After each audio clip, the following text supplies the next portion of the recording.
The Snapdragon Pro Series is brought to you by Snapdragon Elite Gaming, Samsung Galaxy S24 Ultra, Monster Energy, and DHL. We're back for another season of Call of Duty Mobile, and today it's our Open Finals for NA. Hundreds of teams we boiled down to just our top 8 in the region. The challenge season is the next step in the competition on the road to champs, so let's see who claims those spots today. Ladies and gentlemen, this is the Snapdragon Pro Series.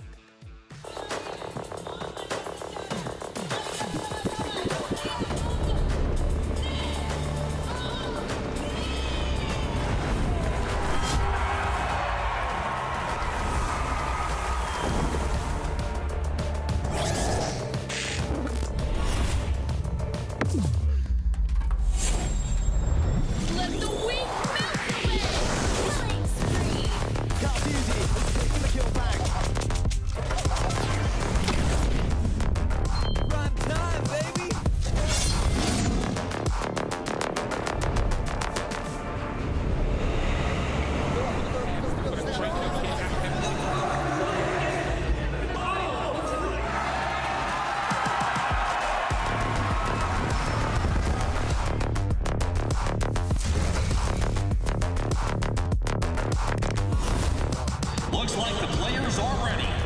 Here we go!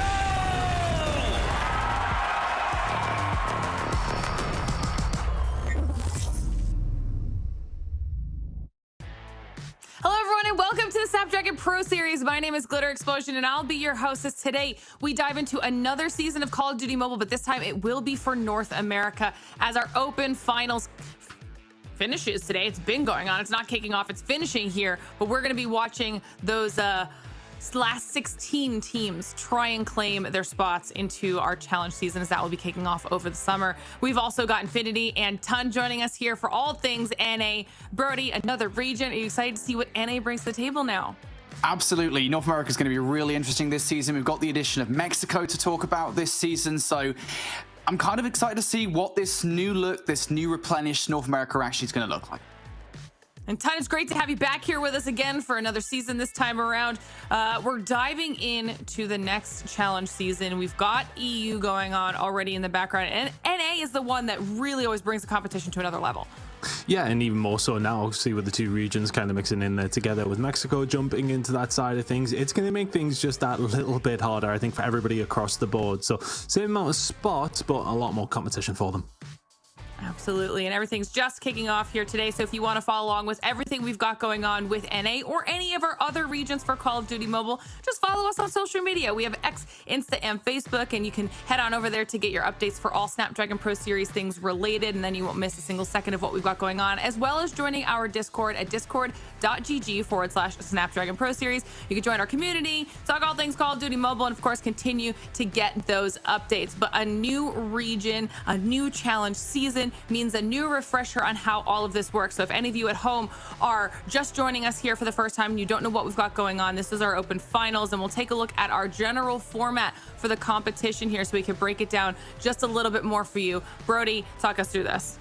Yes, there'll be a little bit of a difference here for those of you who've tuned in towards Europe. Obviously, everything leading up to this stage is more or less the same. Everyone has been playing by themselves in ranked play to get to this point. Of course, we had the top 128 teams in North America invited to the Open Finals. We had a Swiss stage to get to this point. We've got the remaining double elimination bracket, which today will be set to series. The first 52 here, though, before moving forward to the challenge stage, GSL style groups are actually going back to the same round robin format that we had last season. And of course, just like last season, that will culminate in the challenge finals. The top 4 teams in North America going head to head to decide who will be going to the World Championships at the end of the year.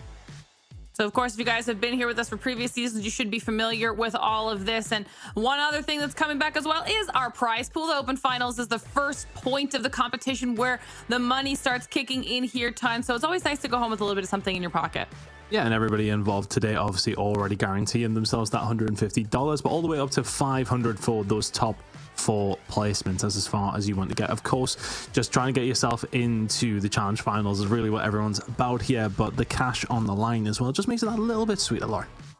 Absolutely. And, we've got some money on the line here. It will increase for our challenge season. Then it will increase for challenge finals. And of course, it increases exponentially once we make our way to champs. So that's what everyone is grinding towards, to trying to get through every single step of the competition to make it all the way there to champs at the end of it all.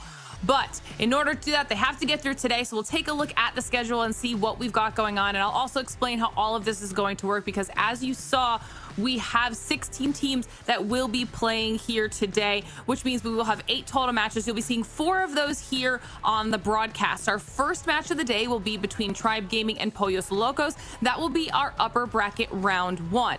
Then we will also have a lower bracket that will be running. We'll go into that lower bracket round 1 after the first one, and then we'll go back to the upper bracket, back to the lower bracket. But we will also have matches that will be happening off stream. As those matches are happening, we'll be making sure to update all of you at home on how everything is turning out. And then as those results come through, that will also be what allows us to slot those teams in to the next stage, whether that is the lower bracket or the upper bracket continuing on. So we'll be keeping you guys abreast of everything we've got going on, but there's gonna be lots to be focusing on here today, Brody. Yeah, absolutely there is. Obviously, as you said, only 8 teams are actually going to make it forward towards a challenge series. So to decide to get to which those teams are going to be, it's going to be interesting. Of course, North America is always a highly competitive region. We've also had the flurry of roster mania to talk about with Team Vitality out in India. That's caused a lot of changes. Interested to see kind of what the hierarchy of power looks like now in North America post all the roster changes.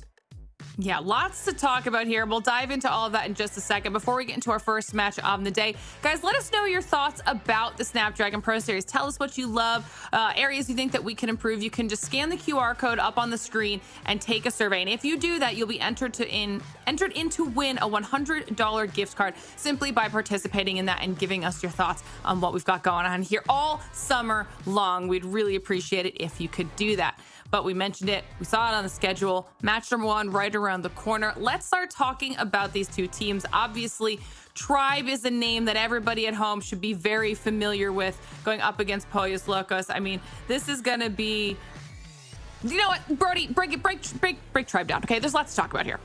Yeah, there is a lot to talk about. So I already mentioned the fact that obviously a couple of players went over towards Team Vitality in the Indian region. That, of course, is kind of the international super team that's looking to take the best of the best down on the international stage. That's left a lot of North American roster changes to occur. This is one of those big changes of Tribe Gaming. Basically, 3/5 of the Seminole team. That's Vague, Marshy, and Washi from last season, alongside Rabalo and Envy from Rejects and Teabag from Mayhem. Now, it looks like Teabag is starting today, so that's going to be an interesting affair. But just looking at the names, looking at the caliber of players on this roster, you have to imagine this is going to be one of the teams to watch out for, if not the team to watch out for this season of the Snapdragon Pro Series.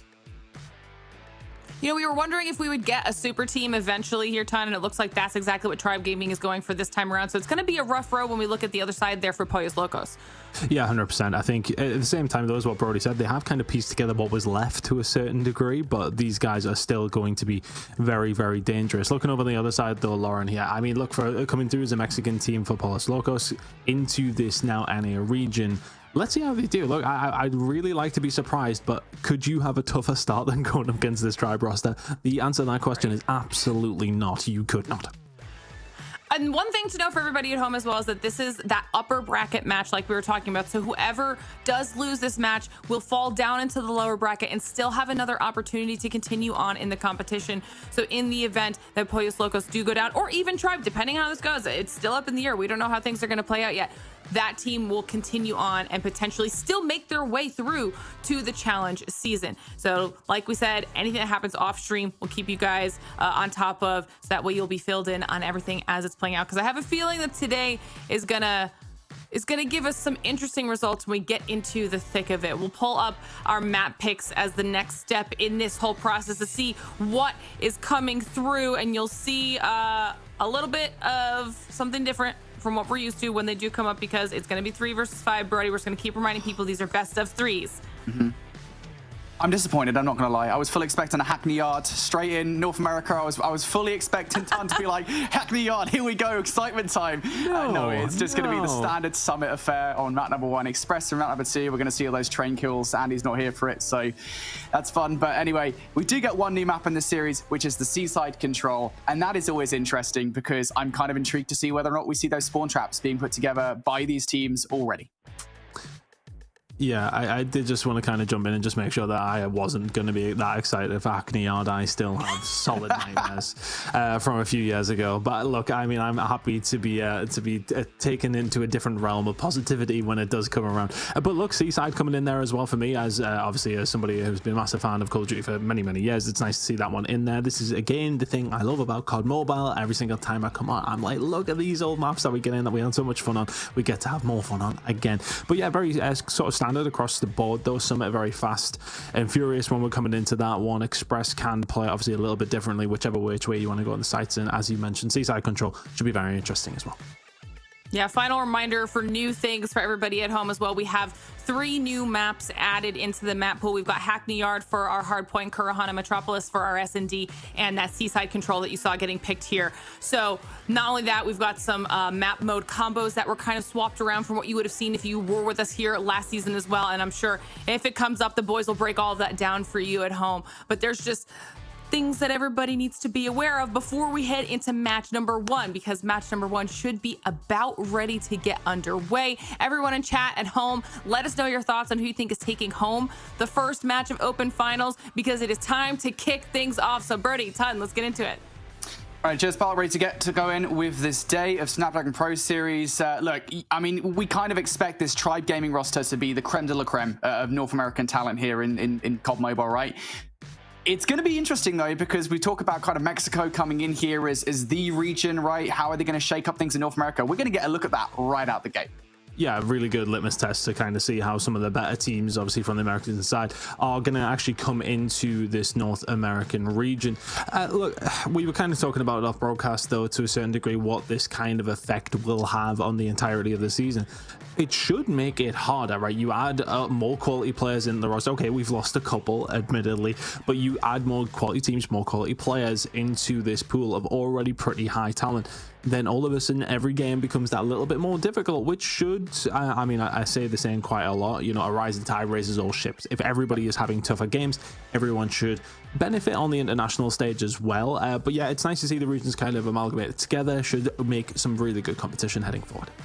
Yeah, I think the question for me, right, with how Mexico is going to affect things, it's kind of a twofold thing, right? First and foremost, with these Mexican teams, and especially looking to a roster like Pollos Locos that are made up of players that for the most part did not do that well in the Latin America region last season. It's a mixture of team players from Undream, who placed 6th last season, and O-Killers, who placed 7th. So not too good placements within that region, right? But it's kind of like, how well did those, how I guess, stacked was the Latin America region back in season 4, because for the most part we've seen teams like Amigos and Galaris on the international stage do extremely well, and we see those teams stacked up against the North American rosters as well, and inarguably at least Galaris was the better team of all those during that season. And that's one thing we definitely have to consider moving forward. And then obviously the other thing we have to consider is, you know, what happens when we have these mixed teams coming through of, all right, so some of the best teams from Mexico are going to be picked up by some of the best teams in North America. And that's going to be, I think, a really interesting way to look at it as we move forward here.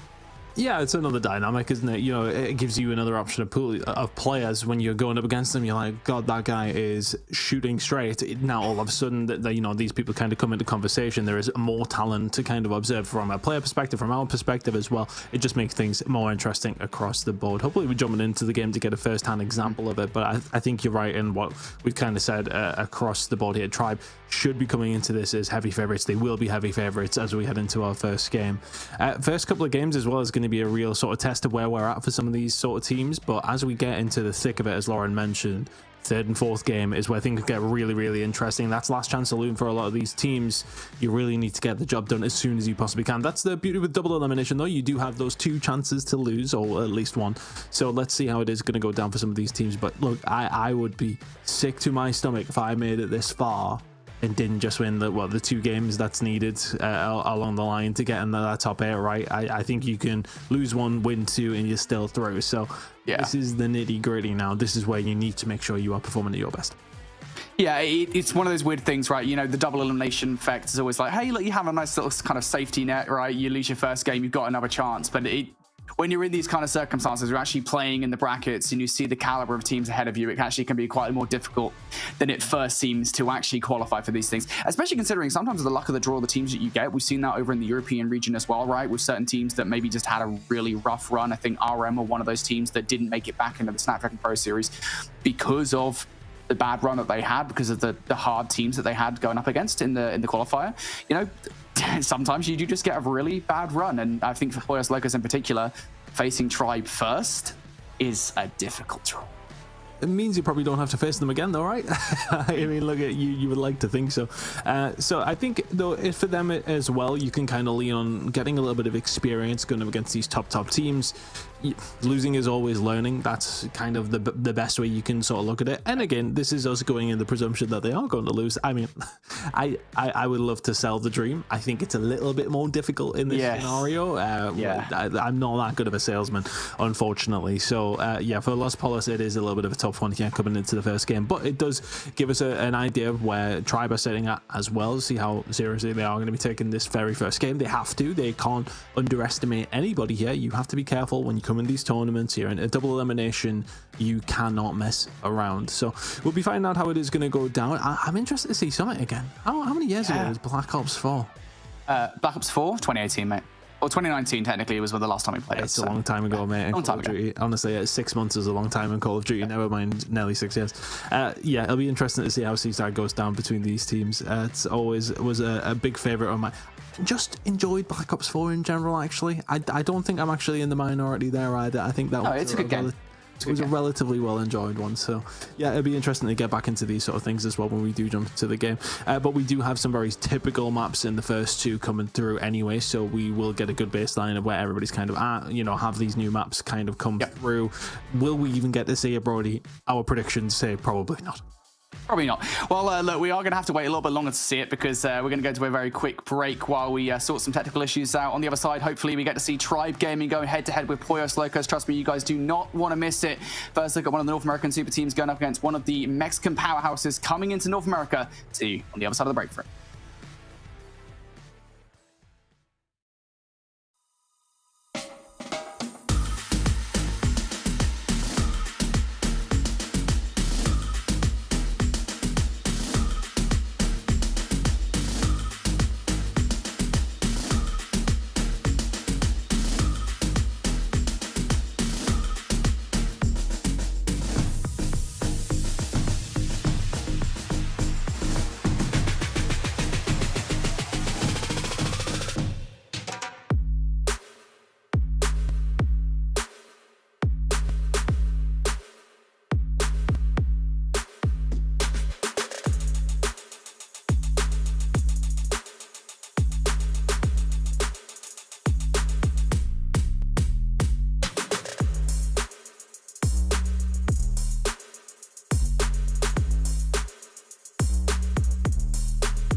Alright, folks, welcome back here to the Snapdragon Pro Series for the Season 5 North American Open Finals. We're about to get into our first match of the day, fingers crossed, between Tribe Gaming and Pollos Locos. Again, a reminder, these are best of 3 matchups, so every single map will count a little bit more. Yeah, for the time that we are slightly behind, I'd imagine Tribe are going to try and make that up, to be honest with you. Look, we are kind of expecting that level of performance. That's kind of where we're at with them. You know, you look at this squad, you look at the names on the paper, you fully expect them to do well over the entirety of the season. It is maybe just a matter of time before we see them lock in that spot with 2 wins. But look, we are happy to be pleasantly surprised. I would love to see a fantastic game between these two. Let's hope we do get it, Brody, but honestly, I don't know if too many people will be counting on it going the opposite direction. Tribe very much a favorites for the entire thing, never mind just this game. Yeah, I mean, that's the key thing, right? That's the underlining thing here is, you know, ultimately you are looking at a roster that for the most part is the same Seminole roster that won last season, right? Again, you know, I know it's only 3 players and, you know, we saw in the European region with Jobless that doesn't necessarily always mean that we're going to see the same kind of success, right? Certainly not with that Jobless roster. So it does lend them, I think, a little bit of credence to the idea that, you know, they are probably going to be the #1 team once again. But you look at, again, that roster, Vague, Marshy, Washi, all incredible players from Seminole last season. But there is always that question in my mind. Even though all of those players were absolutely phenomenal and all of them were a big reason why Seminole ended up winning, it's worth saying that they don't have the #1 player in North America on their team anymore. That was Tectonic last season, who was by far and away the star of the show. Does that affect them in any way? Well, I mean, you would like to think it does, but look, you've kind of removed him out of the equation, but you should still have enough in your roster to be able to do that. But not having Tectonic is obviously going to be a big blow for them. I don't think it'll affect them too much today, I think realistically speaking, but as the season goes on, we get a little bit deeper there. Are they going to feel it? Probably they will, but that was because Tectonic was such a huge player for them. Did we get to see enough from him at the highest level? I'm not too sure, but we'll see how things go for him. Obviously over on the other roster, but it is definitely a loss for Tribe. Yeah, hopefully we're going to be ready to get into this game very, very shortly. Though, if I just remind you guys at home, I believe it was a summit to kick things off in Hardpoint, then Express Search and Destroy, Seaside Control to close it out if we get there. Although, bro, I somewhat doubt we will. That's confidence. Yeah, well, I mean, look, I don't want to undersell it, as mentioned, though, but my sales techniques can only be so good. For Los Polos, though, I don't know if, from your point of view, what would be... I mean, look, going on to win the series would be fantastic, but the cards are very much stacked against them. What would be a win for them in this scenario? Well, I mean, obviously, the ultimate win is actually taking away the series, right? I mean, that's like... You know, winning against Tribe is a huge foothold, I think, for a roster that ultimately we don't really know what to expect from them. Again, they are a new team made up of players that for the most part have not had a successful last season, I think it's fair to say. So them coming out and beating Tribe would be a massive upset. I think everyone understands it like that. But, you know, presuming they don't win, I think the idea is, you know, get practice against one of the best teams in North America, I think is going to be the key thing here. And secondly, obviously, try and identify weaknesses, you know, use this as an opportunity to already look...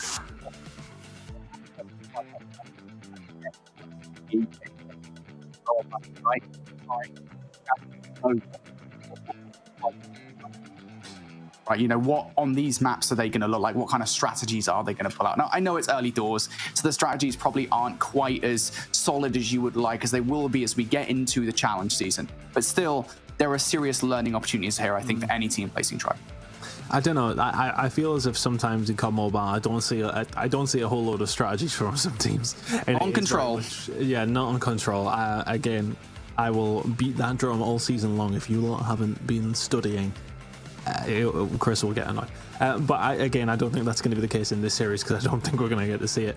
It'll be interesting to see Seaside, though. Again, I'm looking forward to see how that one's going to break down and how it is going to translate over into COD Mobile. It was a fantastic Control map when we did obviously play it way back when. So let's see how it goes down. I feel like you were questioning that with that little noise. No, it was a good Black Ops 4 map. Unfortunately, I think right now it falls foul to the current spawn trap issue, per se, I want to call it. So I don't know if you had a chance to watch it any yet, Tom, but the spawns on Seaside Control if you're a team on the defense that gets up close, even on the offense, to be fair, it can happen on both sides. But basically, if you get in the spawn of the other team and you have a couple of players there is very little chance of you getting out of it. And I think it's one of those things where it's just like, it's not just that, it also happens on Arsenal as well, but I think it's very specifically for the offensive side where you can get players into those positions.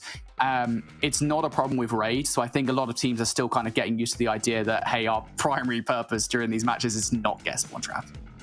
Yeah, that's not where you want to put yourself whatsoever. So we'll see how it does play out if we do get there, but we may not get an example of it yet in this series, which is hopefully going to be ready to go very, very shortly. Sorry for the hold up, guys. We had a couple of players who hadn't quite updated some things that they need to update, as is the way.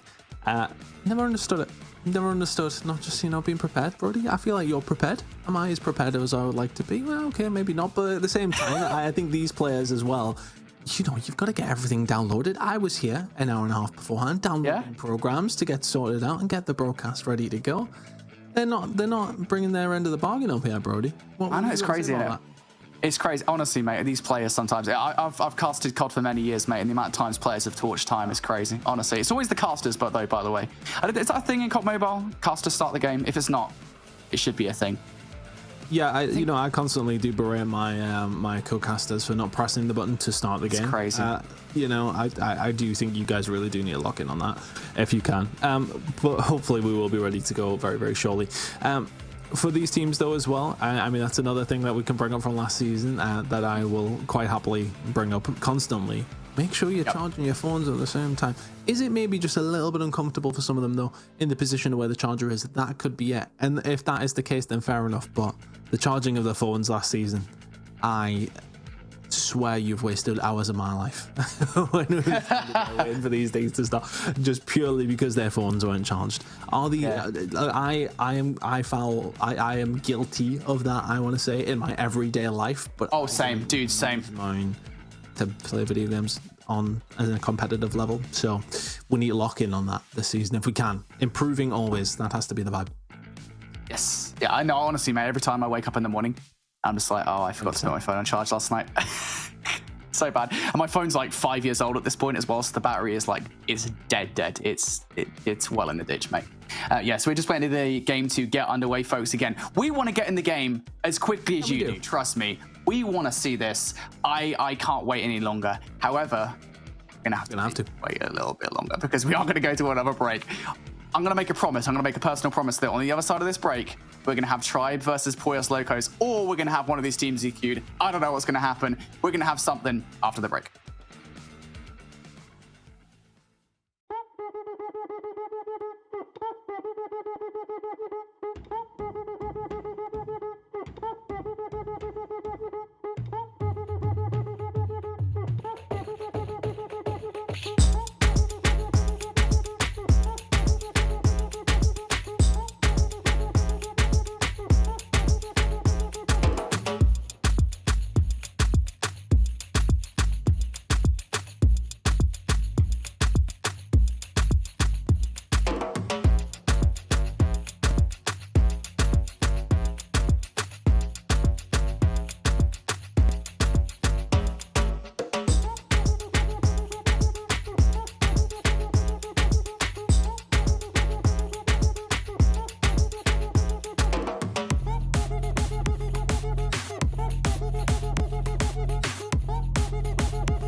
Alright folks, welcome back here to the Snapdragon Pro Series. We finally potentially have some games on our hands here again. Tribe Gaming versus Pollo Locos. That is our first match of the North American Season 5 Open Finals, and we expect it to be a banger. Again, it's a best of 3. Every single map is going to count.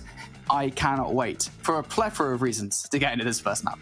Yeah, mostly because we just want to get into it at this stage. We've been waffling for quite some time. As Bobby would say, I'm talking Japanese right now. Like that's kind of the level where I was at beforehand, because I want to really get into the game. Actually, on a level, whilst we're discussing, how's Bobby Buckets not made it to this stage? It's crazy, isn't it? Expecting. It's crazy. Some of the stories I've heard of Bobby's prowess, and I don't get to cast over him, and I am extremely disappointed, to be honest. Yeah, same. Honestly, I mean, I was fully expecting we were going to go full meme. Yeah. If Bobby was in the tournament, if Bobby Buckets, Dino Nuggets is, I think, the team name, they were in the tournament, we would have been memeing the hell out of them. But they weren't. I actually don't know what happened. Maybe they just, they just crashed out towards the end. Who knows? Either way, if we got to cast Bobby versus like Tribe, I think that would have been hilarious. If only solely because of the fact that he was spending, when we were obviously casting out in Poland, right? He was spending all of his free time just playing COD Mobile. That guy is addicted to the game. He's a grinder, and we would have been fully biased towards him, and it would have been hilarious. So absolutely, had it been a complete show in certain degree, then that would have been bad. But irrelevant of that, we won't get to see him, but we will get to see this game, which I believe is loading in. I don't want to have jinxed it. I'm going to be touching wood. There is a desk here. I'm hoping that we are going to be jumping into this one. At some stage, this bed behind me is going to start getting a lot more comfy once we wait on these players getting in, and we'll be chilling. But hopefully, we'll be loading into map number 1 very, very shortly. I mean, look, predictions, I wouldn't even like to skirt on them too much, but we're at that stage now where we've waffled about everything else, Brody. Have we? I don't know. Man. Maybe we have, maybe we haven't. 2-0 has got to be the line, right? It's so hard to gauge, right? Again, going back to that conversation about where do we put the players, the teams from Mexico, how are they going to slot in with everything that's happened in North America? And I think it's particularly difficult only because of the fact that we do expect these guys to be the number 1 team in NA. I think it would be a surprise to see any other result here. So yeah, I think it would be silly not to say 2-0. But again, I don't want to be one of those casters that's just like, hey, I've only seen this team, play, and I have to go gravitate towards them. It does kind of look that way, right? I mean, the water's nice and warm, mate. Like this is the kind of area that you want to be in. Just settle into that role. It's fine. Everybody's been doing it for years. I've been doing it for years, and I still get hired for things. So you'll be fine. You just do it. Just do it. Just continue doing it. Here we go. Then eventually we do get into the game. Tribe, of course, coming into this one of the favorites overall in North America, not just to win this game, not just to advance to the challenge finals, but to win the whole goddamn thing. So let's see how they kick things off here on Solid. Alrighty, let's see what we're expecting to see out of these teams. Now, it is worth saying that back last season, Seminole were pretty 50-50 on hardpoint, but again, you always have those kind of questions, right? How much does that actually translate as we get into these hard points with brand new teams, brand new players joining the roster? What do new look Tribe actually look like in hardpoint? And so far, it's looking pretty good here. If you're a Tribe fan, they get the first set of time over on P1, but it is going to be Pollo Locos for the time. You take that time as much as you can if you're Pollo Locos. Anytime over towards P1 is very, very solid. Can be mixy, but looking over towards the rotations, it is going to be primarily Pollo Locos on the side of things where they want to be. This rotation coming in very, very shortly, and that could be important for them. Every single opportunity that they're going to get, they do need to take, but that's going to be a full wipe momentarily. 13 seconds remaining here over towards P1. Tribe going to soak up every single second. Heading over towards P2. Slight split spawns coming through. Pollo Locos might get a little bit of luck as we head over. Yeah, I don't know about that. Couple of kills coming through from the middle of the map for Tribe Gaming. They should be the first team to touch here as the grace period is about to come to a close. Noisy will actually find one over by New, but look at that flanking player from a 5 on the mini-map. That's going to be Washi, who does do a little bit of damage. We'll take a couple of players out, a couple of reinforcements.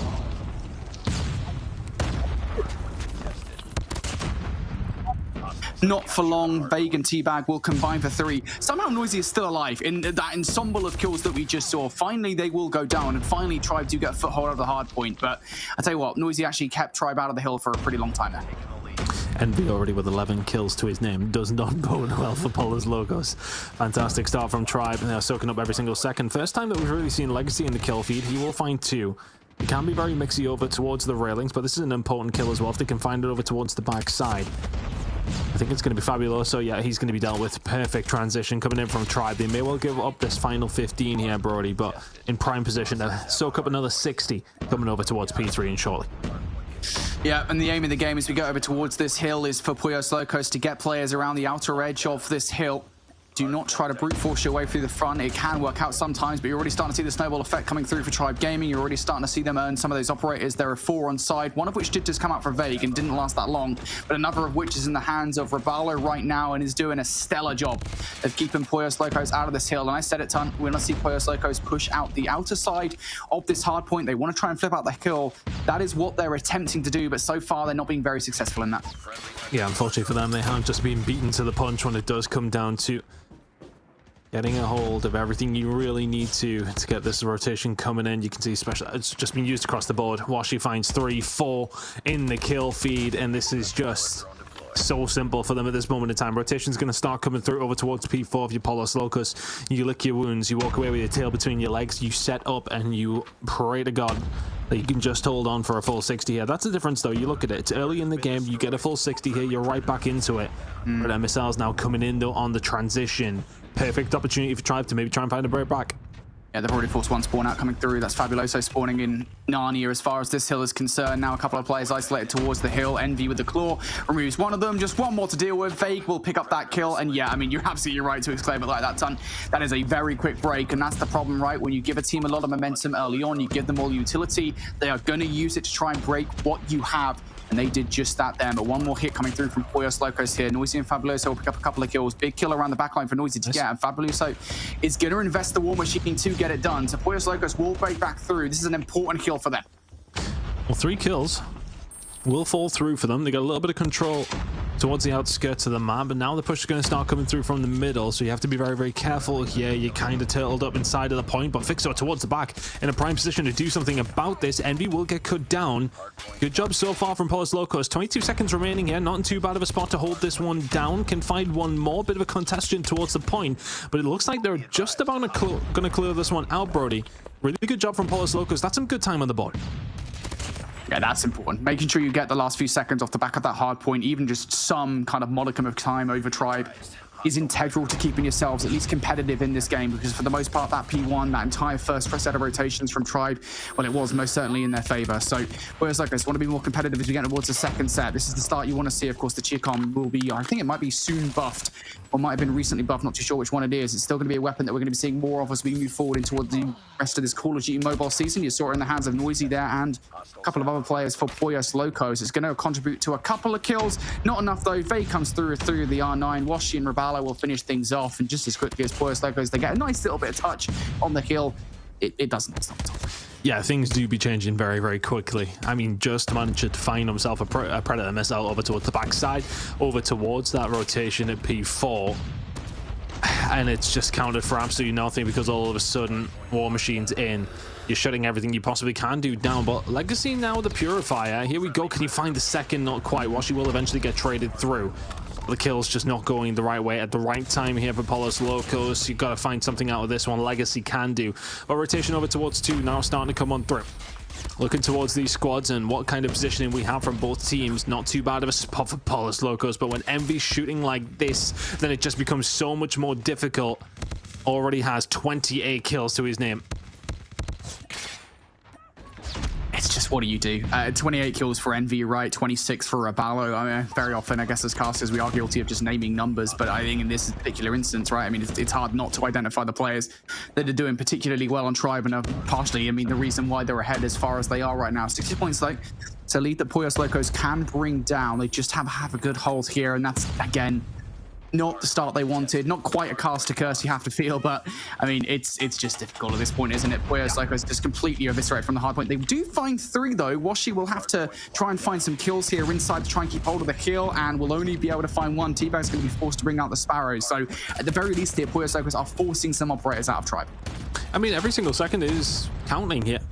For all we can talk about those kills, are they indicative of only a 40-point lead? I would say no. Maybe Tribe Gaming need to be doing a little bit more with these kills that they're finding right now. hasn't necessarily been as clean as you would like. It's a 40-point game, Brody, which I think Polus Locos you would have taken heading into a second rotation, but this is where the damage was done from Tribe last time. As we head now over towards P3, that's 3 in the feed, 2 on the other side of things, though. Polus Locos will find a couple of more. Fixer will find 2 towards the back. There's the spawns towards the back. Can they count with them? That is huge. You can see Polus Locos a little bit earlier on the push around the backline this time around. They're able to break the spawns pretty much immediately, but that is great operator usage coming out from Tribe there. You saw Washi with the Annihilator. Noisy will find a couple of kills, but the trades are good. The back spawns are good once again for Tribe Gaming, as now they look to hold on towards this time. Finally, for the first time in this game, even though Polus Locos have been within touching distance, this is the first time where it actually feels like they're being competitive with Tribe. They're looking for the back 30 seconds as well, and obviously that is a wealth of time to give away. Tribe are going to invest for it. War Machine around the front now for Rabalo. What can he find with it? It's going to enable a couple of players to slide through. Noisy's there for the double. Finally, Rabalo will find one, but that is all they are going to get. For Polus Locos, yeah, you're still behind in this game, but that is a huge hill to keep yourself super competitive.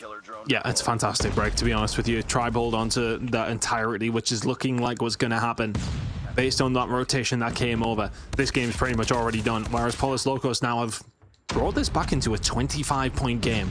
Last time around, though, they did find a lot of success over towards this hill as well.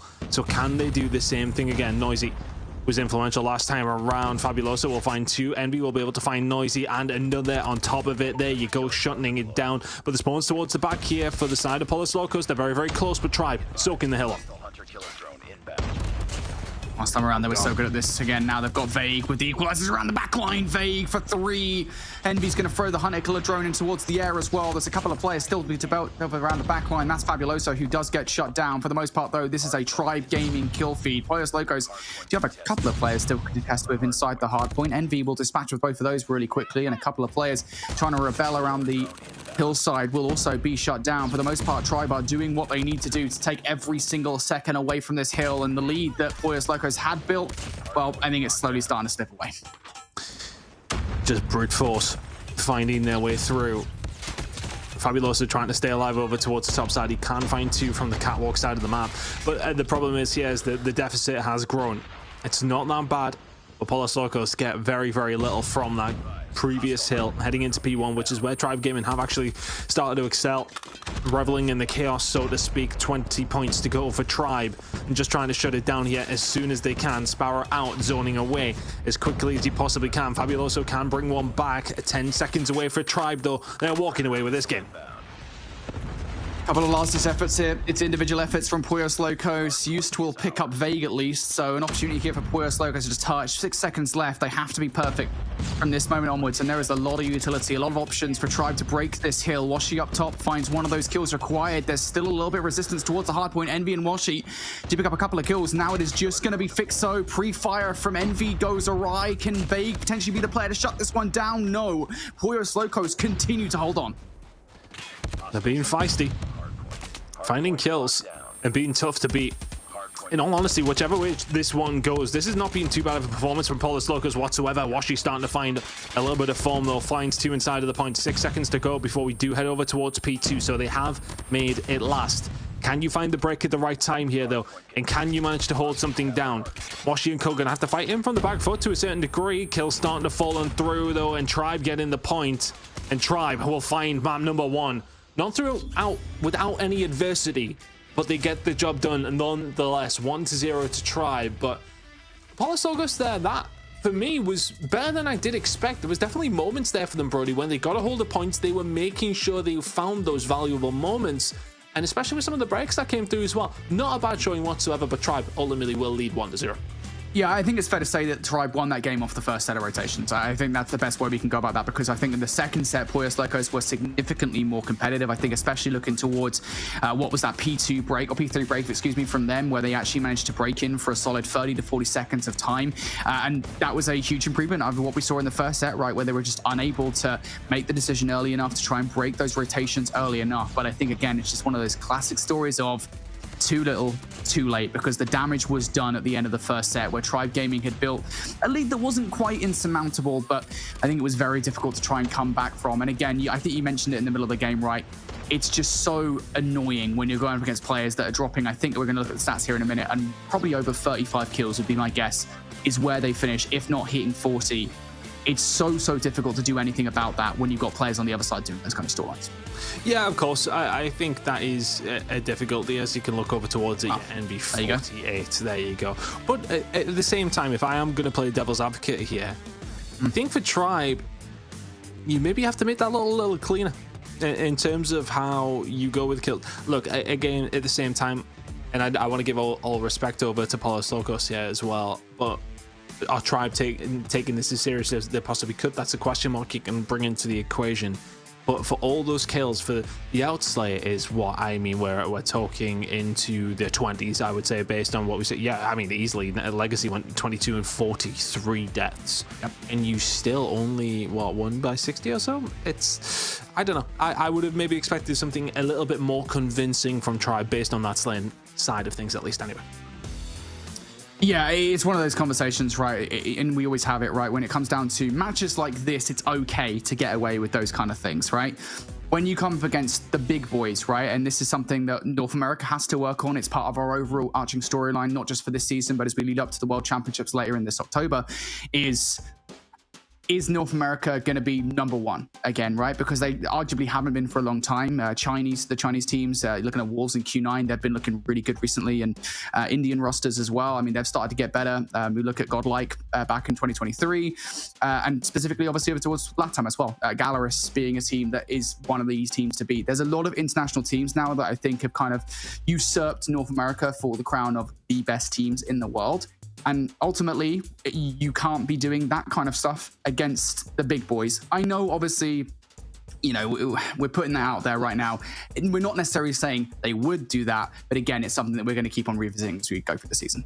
Yeah, it's not so much criticizing, but maybe being critical to a certain degree. We're just making sure that we want to see the best of Tribe Gaming, absolutely, and it was a good performance from them. Let's not get it twisted. Putting up those kind of numbers is going to win you games on its own, but it's about making sure that you're converting those kills into big moments. It's no good finding 4 or 5 dead and then all of a sudden getting broken back pretty much straight away. Setups maybe need to be a little bit tighter for Tribe. I think specifically when we're thinking about P4 and their second opportunity actually at P3, which is where things got a little bit mixy, where they did get broken. But then you can also give the credit to Poyos, of course, to come through and find that map moment, but it was no more than that. I think, I just want to give credit to the underdogs where I can. A fantastic performance from them. Honestly, I think as far as losses go, you take those on the chin, I would say. Yeah, I wouldn't be too frustrated. And again, it comes back to what wins do you take away from the series if you are Poyos Locos, right? I mean, what do you learn from? And I think you learn that you can certainly beat Tribe with a couple of changes to the way in which they played that Summit Hardpoint. But regardless, we're about to get into the Express Search and Destroy. Remember, folks, the train is active, so stay off those tracks. Not the real threat on the map just yet, though. Fixo opening things up here with a couple of kills already. Good place to find him as well. Pushes himself forward, gets dealt with pretty much instantly by Rapallo. Now a 3 versus 3. Washi towards the back, just so accurate with that, and it's disgusting already. Fantastic shots coming through, just will be taken down. All of a sudden, the advantage that was there for Polos Locos is eviscerated. Eust was the player there for Poyos Locos that could have blown this round up against Tribe, but he does get shut down by that insane snap from Washi. Abloso elsewhere is going to take Washi down. I believe that's over by A. So a couple of players here for Poyos Locos will manage to regroup, but they are very far away from A. So they're going to have to run effective marathon to get over towards the side. That's going to burn a lot of time with the clock hit up. Plenty of time for a ball and Seaback to be able to set themselves up. And a lot more corners that you have to check if you're Polos Locos here. 24 seconds. Counting down very, very quickly. It always feels faster when you're there in the game. You're having to try and get that defuse coming through. As soon as 15 seconds hits, you really want to be on the bomb. You're nowhere near. Tough situation now. Noisy going to jump up top. Can he try and find anything here? But everybody just playing together for the side of Tribe. Is Noisy going to find the flank? I don't think it's going to make too much of a difference. You're not on the bomb. And round number 1 will go over towards Tribe. Really good job from them. But for Polos Locos, just giving up control of the site. Playing together was the right thing. Making the wrong choice was not. Yeah, I think it was just time that befell them towards the end, right? I mean, just they had to spend so much time actually transferring over towards the bomb. The options that they had by the time they got there were relatively limited. So Tribe will be very content with the way they've started this search and destroy, and now will be content with the way they're concluding it as well. Envy continuing on here with that first kill against Noisy in this round. Going to find a second through the smoke. Noose is immediately eviscerated. Tribe now well in the advantage in this round. Fabuloso goes down, and very quickly Pollos Locos are being eliminated here. Tough round. When you have to just take away Vig will find another. Fixo is eventually the one who will answer back, but the only one who has. Now left in a 1 versus 4. Now, if you can find one through the middle here, then maybe you can get something going, but talk about difficult situation. 30 seconds to find 4 kills and defuse the bomb. Yeah, good luck. Not on your Nelly, mate. Not a chance there towards the end. Nope. No chance whatsoever. Pollos Locos again just eliminated right off the start. They lose those first bloods and the dominoes just keep on falling. Phenomenal start from Tribe in the first couple of rounds. 3 players on donuts at the moment for Pollos Locos. Want to start getting some investment towards this game. They full hit over towards B, and that's not where the call is coming. A lot of utility being used over towards that A side. Now clearing out with further stuns as well. Plenty of presence over towards that side of the map. Legacy now going to try and get some control back for the team. Fixo will find 2 though. He has been ever present for the squad so far. 5 kills to his name throughout the first 3 rounds. Do find another here. Vig will shut him down. That bomb very much down as well. Noisy and Fabuloso now in a 2 versus 2. This is a winnable situation. Yep, and they know where the players are as well. They've got that information to work with. Oh, but Rapallo gets a huge kill versus Noisy. And now you might well know where Vig is, but Vig has the better weapon for the situation. The R9 is going to outmatch the machine pistol at that range. And despite knowing where those last 2 players are, big 1v1s come up clutch for Tribe. Once again, able to come up tops here on their offense. Just fantastic aggression coming through and for Pollos Locos in that situation. Committing towards the site. This time you've got to correct though, so it's going to be messy over towards B to say the least. Kills being traded, but just about going in the favor of Tribe so far. And again, it's a 2 versus 3 in favor of Tribe. Making it now just a difficult situation, but just has found a way around. Stops that bomb from going down. Can't find the second, and the kills fall Tribe's way. That round was over before it even began. Oh, that's the second time now that Eustace almost made an incredible flank play for a 1 versus 1. It just doesn't go his way. He does find the first kill, but immediately gets found out for the second. And yet, at the very least, Pollos Locos actually picked the right site this time around. Will they do so again is the question. Feels like a mid hit coming through from Pollos Locos here, trying to split the difference. It's the thing that befell them the last couple of rounds here on the defense. So this time, just straight from the middle of the map, hedge your betch, and it works out for the most part. Use once again using that route for the middle of the map will find Washi. Envy, though, has already drawn that first blood. But again, Pollos Locos making that move, has got players into very advanced positions. Noisy is able to do things like this. He finds that first kill, switches over towards the Thunder off the weapon, and he hits that shot as well. Incredible play. T-Bag and Veg now left up in a 2 versus 2. I think Veg has just been spotted out. He has been. And T-Bag gets dealt with as well. So Veg now left in this 1 versus 2. Does spot one to his right-hand side there. Did they see him? I'm not too sure, but Legacy just surviving. As Veg now on his way over. I mean, that shot from Noisy must have been insane. We kind of got to see the bullet just about getting lined up before the trigger was pulled. But bomb recovered down from Vig. Legacy maybe expecting a push to come through here. Still a tough round for Vig to win. Utility out nearby. Information gained. Slow and steady may well win the race here for Pollos Locos.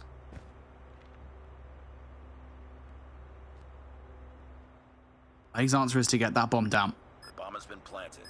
Give him a little bit more advantage in the situation. Of course, again, that's info for Pollos Locos, but they've got a ton of places to check. They have to do it as a duo. You cannot afford to just get pieced up. Did Legacy just see him? So on the hunt, he will see him now. Vega to get the shot with the R9 again. The R9 is so good up close, and it will take both of those players down.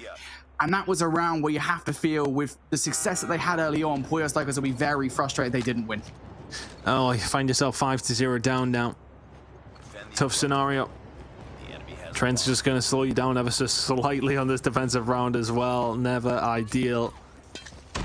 As things now continue on. Big grenades going over towards this A side from Tribe. They're going to be locking down that site entirely.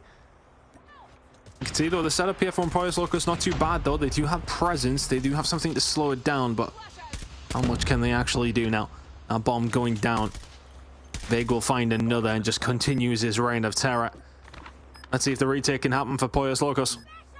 Yeah, these players are so far back. You have to get past Vague. He is the first and arguably the biggest threat here. Vegas continuing to damage the defensive line. Finally, he's going to get shut down, but not before he's found a hell of a lot of value for Tribe.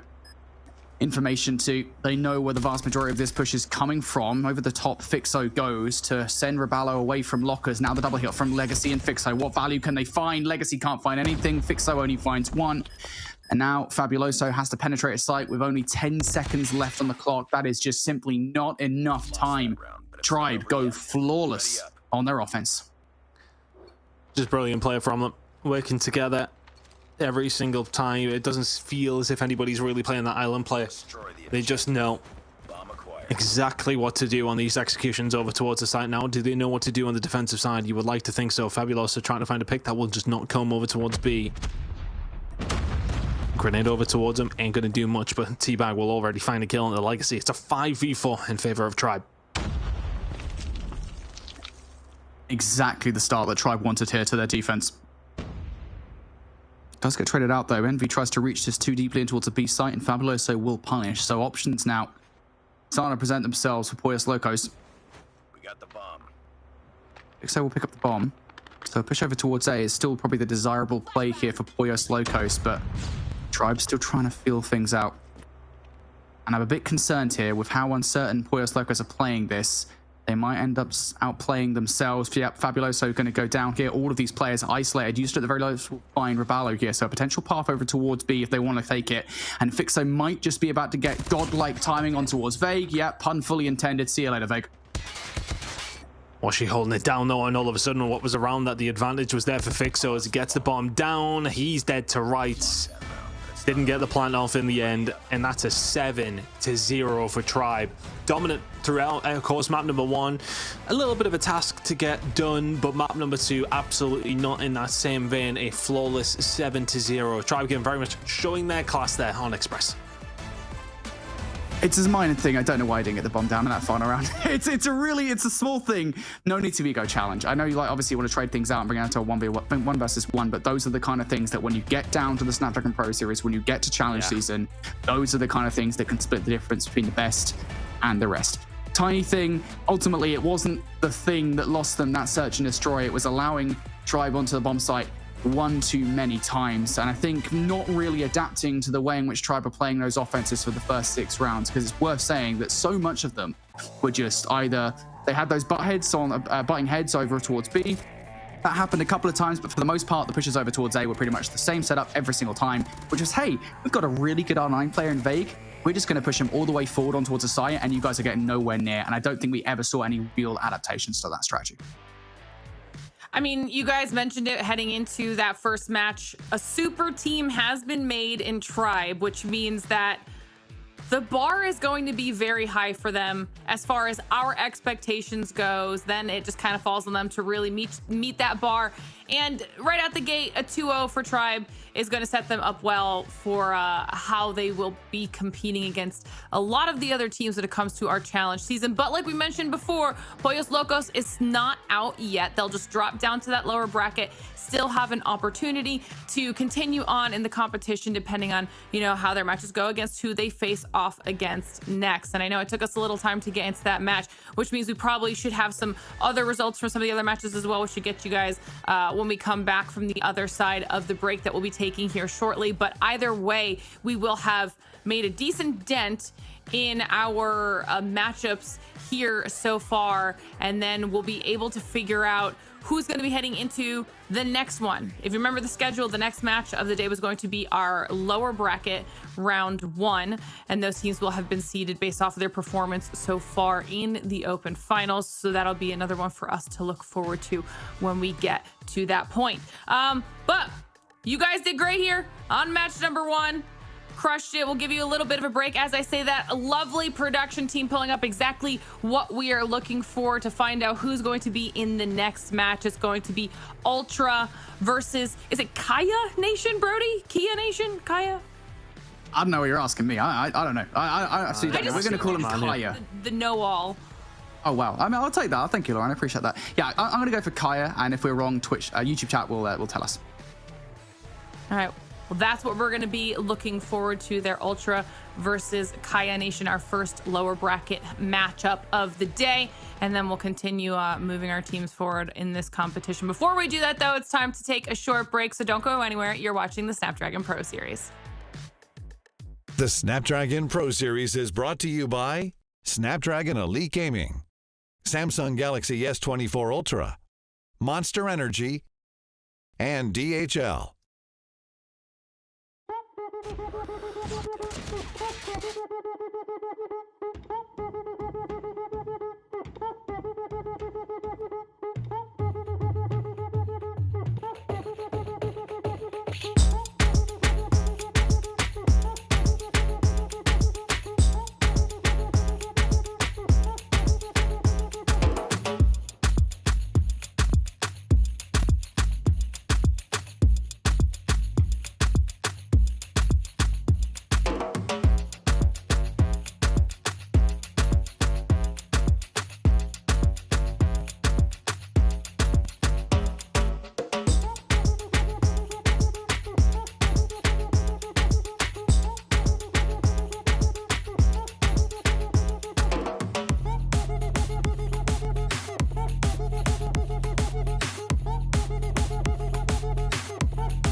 welcome back to the Snapdragon Pro Series, where we just finished our first upper bracket match of the day, and it was Tribe who continues on in the competition, trying to secure a spot in our Challenge Season 4 North America. And now we're looking to our second match of the day, which will be between Ultra and Kaya Nation. This will be a lower bracket matchup, though, which means both of these teams have already lost a match in the matches that were happening off stream, which means this is the last opportunity for them to continue on in the competition here, Brody, as we take a look at this Ultra roster.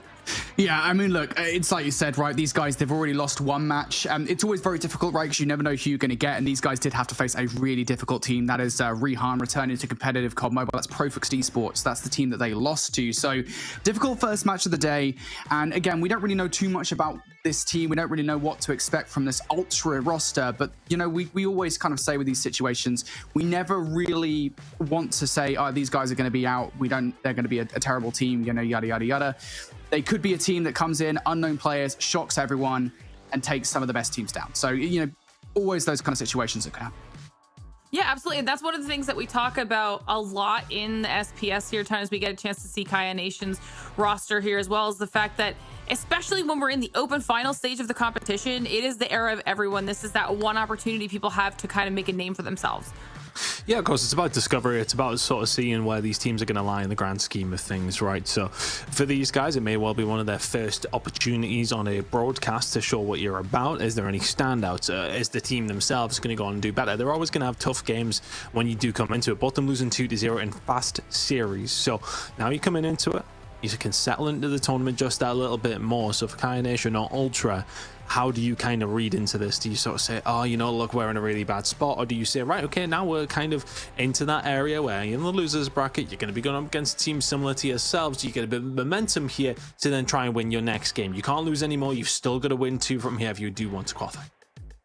We'll get an opportunity to see what choices they made in terms of their map picks and bans as well, and see if maybe they're setting themselves up for success. While we're waiting for those to come through, though, chat, this will be a good opportunity for you guys to give us your thoughts. Do you know anything about these teams? Are you supporting them? And who do you think is going to be taking this one home? Because it is make or break right now. If we're in the lower bracket, like we said, one of them will be going home, while one will continue on for another match that they will have to play, but another opportunity to clinch one of the 8 available spots in our challenge season. And I think one of the questions that I have just in general, and we won't know the answer for it yet, Brody, but is the fact that if we have a team like Tribe, who kind of created a super team and took a lot of the players from multiple top teams in the region, what does that do for the rest of the competition? It opens up the doors for potentially the teams that we're seeing that might be more unknowns to get a spot in the challenge season if Tribe's absorbed the top. Right. Yeah, I mean, always kind of that distribution of the best players, right? I mean, obviously, as you say, with these teams forming at the very top of North America, there's more space for more talent to come through and prove themselves and have a chance against the best of the best. That creates that cycle that we were referencing, right? Where some of the players on these teams might be referenced to, hey, look, those players did a really good job and they can be used in the future on some of these top teams. That's what we have this kind of open circuit for, right? So yeah, absolutely. You know, Ultra and Kaya could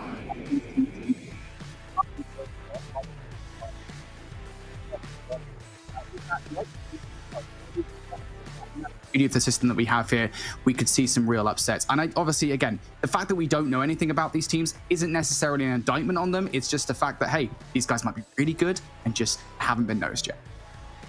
Yeah, and I think just to jump in, Lauren, in that sense, look, there is a lot of these players who we see at the very top of our game. A lot of people wouldn't have known who Tectonic was the first time that he was on broadcast, right? So look, you've got to be the first time at some stage, you've got to make your mark at some stage. For these guys, that might be this game. There's a lot still on the line for them. Yes, okay, they may be off the back of a 2-0 loss, both these two teams in quite quick fashion, but this is where your tournament really can begin. As mentioned, momentum is a huge thing when it comes down to these bracket play and matches. In your next game, if you're going to win this, you're coming against a team who's just got beat. So look, that's always those mental games. Can you try and play it from there? You still have every opportunity of qualifying for the Challenger season. Absolutely. And that's another good point to make too, because if they can't bounce back from it now, you know, that's something they need to learn in the future if they're looking to be competing regularly when it comes to just Call of Duty Mobile in general, as we get those picks coming through, starting things off with the Summit hardpoint here, Brody. Yep, we just saw it. We know what to expect out of a Summit hardpoint. I'm honestly a little bit sad. I was fully expecting a Hackney Yard to come into this best of three. I was ready for a Hackney Yard, and it wasn't. Just imagine the chaos. I mean, it's the best kind of arena for a matchup like this. But yeah, no Hackney Yard. We're going back to Summit for a hardpoint for the first map. And of course, it wouldn't be Call of Duty Mobile without a Fire and Range Search and Destroy. And that one is one of those classic ones that, because it's been in COD Mobile for so long, even teams that maybe aren't the most experienced will know what to do on Fire and Range Search and Destroy. If we get to Control, totally different story. But Fire and Range Search and Destroy should be kind of business as usual. The problem is we got one Hackney Yard in EU, and I said it leading up to it. I was like, you know, it'd be cool if we got Hackney Yard because we hadn't gotten one yet. We got one in EU, and then as soon as we see it, Brody remembers why it's fun, and now all of a sudden, I think every time we get through these picks, he's gonna ask for it. Oh yeah, he uses the word fun. Maybe I would use a different word of my history with Hackney Yard. There are bad visions from a few years ago. When MW came out, because it's a good map in itself, but some of the moments that we've seen from that one, I think, to be fair, we did play domination on it as well, which I think is what's probably lingering in my brain as a negative effect, Brody. I don't know if am I remembering that correctly? Honestly, I forget it. We as in did because it was played in COD Mobile and it was played in. It was, yeah, but I'm talking like way back in terms of CDL, because that's when I kind of forgot domination was a thing, mate. Honestly, like, I do try to, and I think that's maybe why it's lingering in my brain in a bad way. So hopefully we don't ever get to see that again. But Hackney Yard, I will hopefully it's like a rekindling of a love story that was never really that great at the start of things when we do eventually get over towards it. But that will not be quite yet. We may well get to see it as time goes on. But what I am noticing, a lot of teams kind of going for staples, you know, as you mentioned, especially when it has come down to COD Mobile. Fire and Range Search and Destroy is nearly guaranteed to be in every single series. Because we do get to go into that again with Summit to kick things off. Arsenal Control for map number 3 if we do need it. It's all very classically played, right? I mean, Fire and Search and Destroy, as mentioned, is played so often. Everybody knows what they're doing on Summit, and Arsenal Control is very standard when it does come to that control game. But of course, with the sort of air to the caution in terms of how things work with Spawn Trap. So yeah, very standard map set across the board line. Well, we'll have to see what our teams are able to do with this map set, because match number 2 is not going to keep us waiting this time around. It is ready to go. So let's just keep it rolling. Brody, Ton, we'll get back into it. Alrighty, let's get into it. Second match of the day. We don't really know what to expect from Ultra and Kaya, but what we are hoping for is a really competitive matchup, and we're going back to Summit to kick off this series. Again, I just want to see a player come out here and highly impress us, and that can be kind of a storyline that we can attach ourselves to as we get into the regular season, right? I mean, that's always what you want to see, is see players impressed that nobody's seen. Yeah, and what we love as talent, not talented, but talent, we love the storylines that we can weave in and tell the story of these guys. So, I mean, that's kind of where we're sort of leaning. This is what you always love to see. But at the same time, I don't want to see people just playing for kills, just to make the name for yourself, because it's been done before, and I'll spot it. I will. Probably won't. I'll probably just, you know, call out. No, I wouldn't just call somebody out randomly, bro. I would never do such a thing. Yes, you would. Maybe not in this scenario, though. These guys, it's a good opportunity for them. It's interesting to see which way things are going to go between them. As I said, we don't really have any basis of which way we think it could go. Kind of looking at the matchups that they had, they were both relatively tough. So do we read into anything from that side of things? Not particularly. So let's see how it does go down when we do get into this series. But if we're going to go for anything, I really like the Kaya logo. I mean, I can start leaning on logos if you want in terms of favorites. We're not doing that. I'm telling you, it's the route to go down, 100%. Who has the best logo? Honestly, I'm a fan of that Ultra logo. No idea where they got it from. That Ultra logo is pretty sweet. Never seen that before. It's a pretty sweet logo. Yeah, we're not doing logos.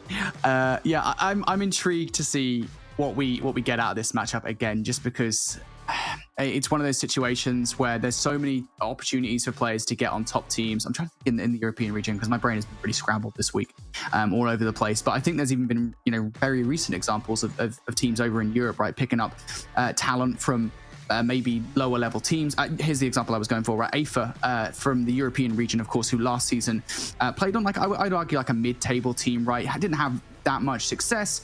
Now he's joined exclusive over in Europe, and he is, I believe, their substitute, but nonetheless, that is still an important thing. I believe Riaj Lior was another player that was in that position as well. There's a lot of different opportunities there for maybe not this season, but next season. We're hoping to see some real good things out of players in this matchup, and we're going to get to see a second Summit of the day, 2 for 2 on Summit hardpoints. Let's get into this matchup and see what these teams... Okay.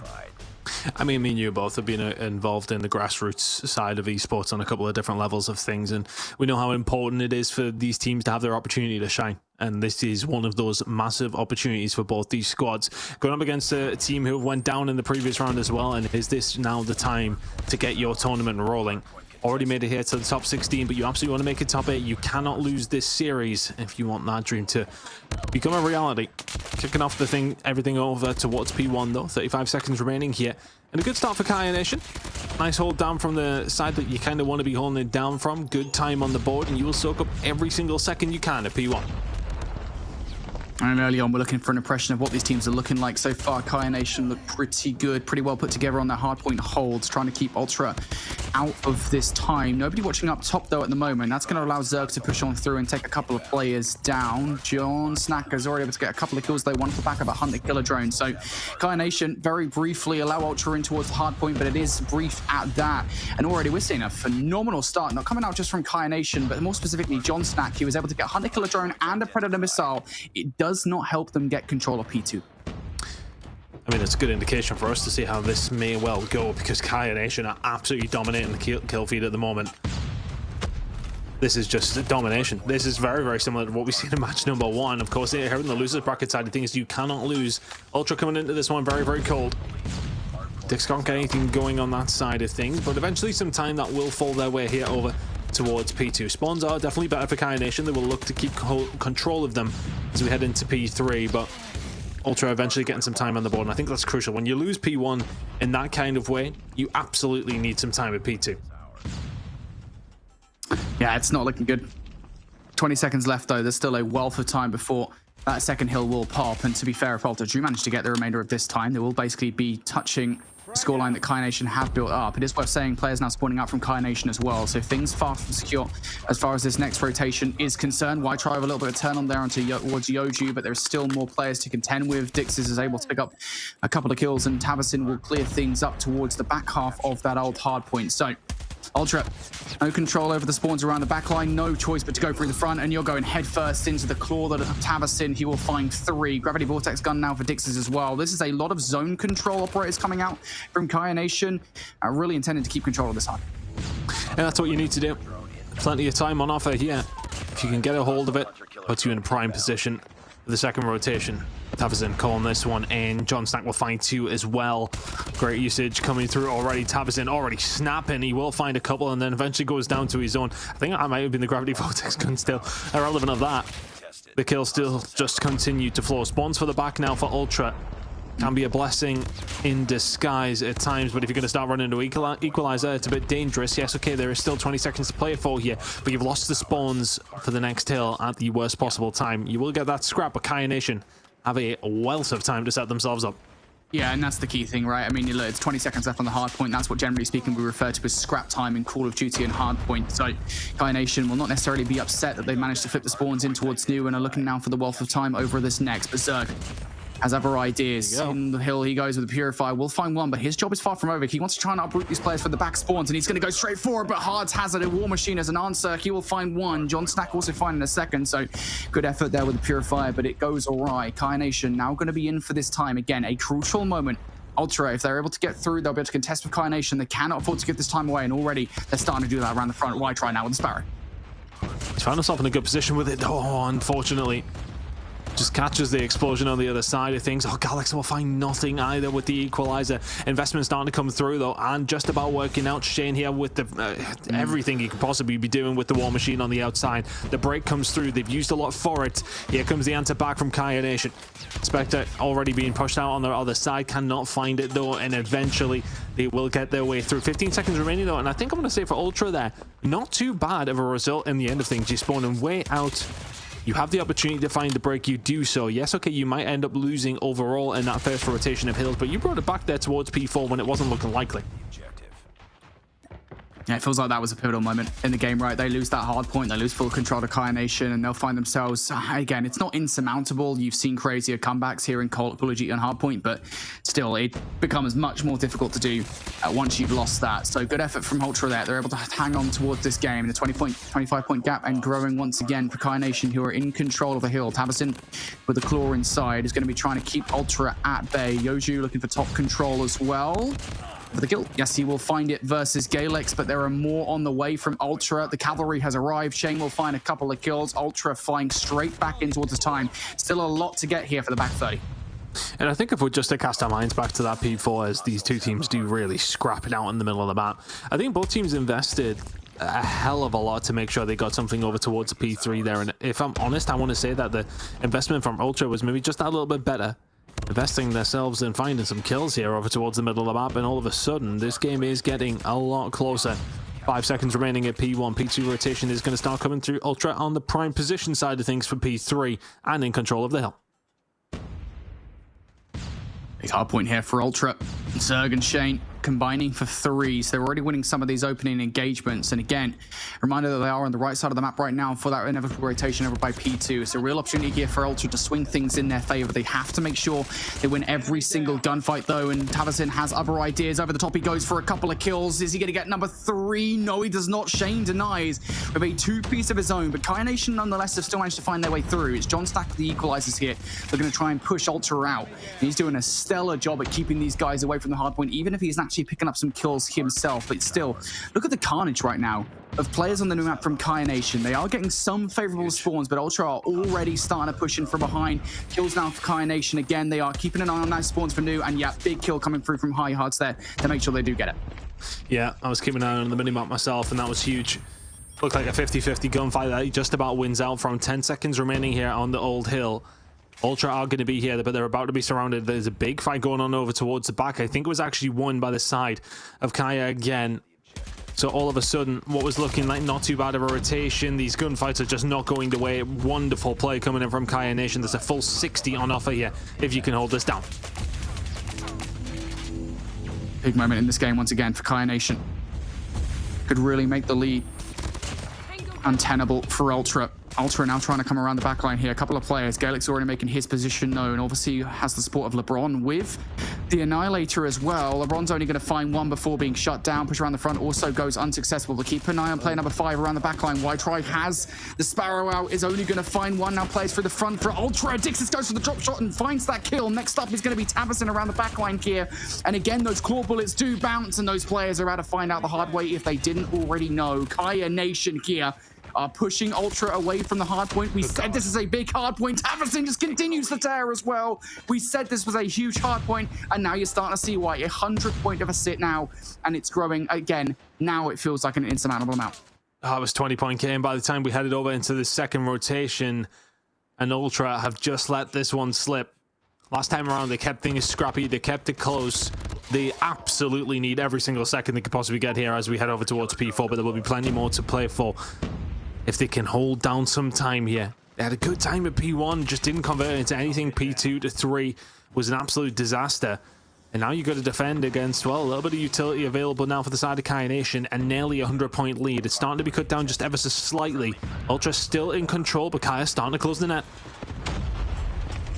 Starting already getting behind the enemy lines here. Dixis will fall around the back line, so that's a good start for Ultra, and they're also winning the gunfights towards the hill, but nonetheless, Kaya Nation have managed to break on through. Ultra, once again, starting to close in with those back spawns. They should be able to get back through, and they will. Still players hanging about, though. iHeart's going to be one of them. He will slide out for a couple of kills, surely. Not able to find any more than that. LeBron will deny for a couple, but the fact that Kaya Nation continue even able to test this time is quite concerning for Ultra, who now against a Kaya Nation squad that are just 30 points away from victory, cannot afford to give up a single rotation. Feels like they might have already done that. Kaya Nation in towards new. Shoe on the other foot, though. Ultra have closed that gap, and they've done a really good job over towards P1. Rotation will work out in their favor. What was a 100-point lead? Now it's sitting still at around 60. A lot of work still to be done, but you're in a much better position than you potentially were. But now all of a sudden, Umbrella starting to come into use, and this is where you really do separate the best from the worst, and can they manage to make this count for them? Tries the only one who can answer back with a kill. Galix will be there for one. John, though, has been so influential for the squad, not quite leading the way. That's going to be Tavazin. Can't find anything else himself, so it has to be investment here from Ultra to keep themselves in the game. Kaya Nation still only 25 away. Can see those War Machine bullets coming from a mile away. Hard's making them count. Kaya Nation in control of the hill for now. That's just an awkward situation, isn't it, for Ultra here in this situation? Tavazin once again trying to piece up, and he finds 3 in a row. Shane will not be the 4th here, but he is going to be weak enough that John Snack should be able to finish it off, and he will. Contestant from Ultra will stop Kai Nation from closing things out on this hard point regardless of what happens, but I was about to say, really difficult decision making from Ultra on the whole there. They had no choice but to bring out all of their operators, throw everything, including the kitchen sink, at that hill to stop Kai Nation getting that time, and it still failed. Now they've got nothing besides the Annihilator of a bomb going towards Nu, and he's already found one. He's found a couple. LeBron is just going to wipe them all out, apparently. Oh my goodness, they all line up, and he finds more than a few. They find themselves still quite some time behind.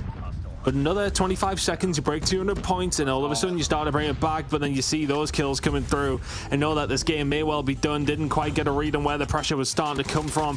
Inside the point is Kaya Nation. You got to do something with your Galax. It's not looking likely. Kaya Nation looking to close out here in map number 1. Comfortable game.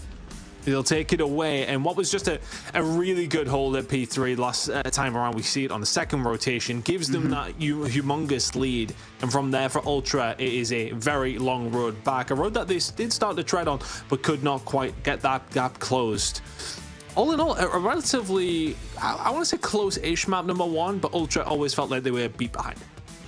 Yeah, I mean, again, it was a slight advantage for the first set, right? I mean, for basically the entirety of the game, I'd say until like 60-70% of the way through, it was a 30 to 40 point advantage. And Ultra, they kept them close. They were winning rotations when needed to. They were holding close against Kai Nation when required. But as you said, sometimes it is literally just one hard point that can split the difference between these two teams. And that is absolutely what happened here. It was on that second set. We went over towards P3. Kai Nation on all the rotational battles. Ultra just could not break regardless of what they tried to get in towards that hard point. And that was the moment where it was like, yep, Kai Nation, you have just won this game unless you phenomenally slip up, and they just didn't. Sometimes it happens like that. Ultra can be happy with themselves that they're able to hold close for, again, the entirety of the game, but this was the hill to split. Yeah, and it can be the difference maker. P3, we always talk about it. It is massively important. They could not quite get the job done. Looking over towards it though, LeBron had a couple of good moments, in fairness to him, putting the time in on the board in terms of impact, very much there for the top of his team in the MVP for them. But looking at Tavazin as well, fantastic performance from him. But yeah, LeBron doing some good stuff with the Annihilator. I want to say had a relatively decent game, but unfortunately it is that P3 difference, right? You see the break that came through towards the beginning and they made it count. I think for a lot of players it is about sort of saving those operators for the sort of opportune moment, and that seemed to be the case there for Kaya Nation. Find themselves 1-0 up, and deservedly so in this series. Sure, well, Kai Nation proved to be the better team in Hardpoint, but he will prove to be the better team in Search and Destroy, because Fire and Range Search and Destroy is up next. And this is always one of those interesting ones, because I think of all the Search and Destroy maps, this is always the one that feels like it exposes teams for how slow they can be, right? And I think very often in these open qualifier settings, I think in particular, you see teams really start to feel themselves, maybe not so much have formulated strategies, they kind of just run and gun at the opposition, and that aggression can define the way games go. I'm curious to see the depth of strategy that we see from these teams, right? Are we going to see that kind of, all right, well, we're just going to run at the opposition through the middle of the map mentality, or are we going to see something a little bit more formulated? Well, I mean, sometimes I think, you know, when you're not too sure what the opposition's going to be like, that rushing tactic can kind of work to kick things off. But I am a big advocate, maybe because I'm now 32, that it is more the slow player. I do like to say, look, I am getting old, mate. I don't necessarily look it. I will say that. I blow my own trumpet in that sense. But at the same time, I think, you know, seeing that slow, methodical play is always a nice thing to see. You know, you really do see, you get the cogs whirring a little bit in your head and you sort of understand where the teams are coming from. But maybe at a lower level, you do sometimes just see those bang outs over towards a point, and that's always super exciting as well. Does it necessarily lend itself towards one way or another, Fire and Range? It can go at different directions. Look, you would think Fire and Range, Search and Destroy hell on at all times. That's not always the case. It is very much one of those, it can be more methodical, I want to say. You know, you do see teams sort of play it a little bit in a certain kind of way, especially snipers coming out. People don't want to peek their heads out. People don't want to get caught because they know the numbers advantage can really make a difference. Teams have styles. We'll start to figure those styles out as things go on here in the search and destroy.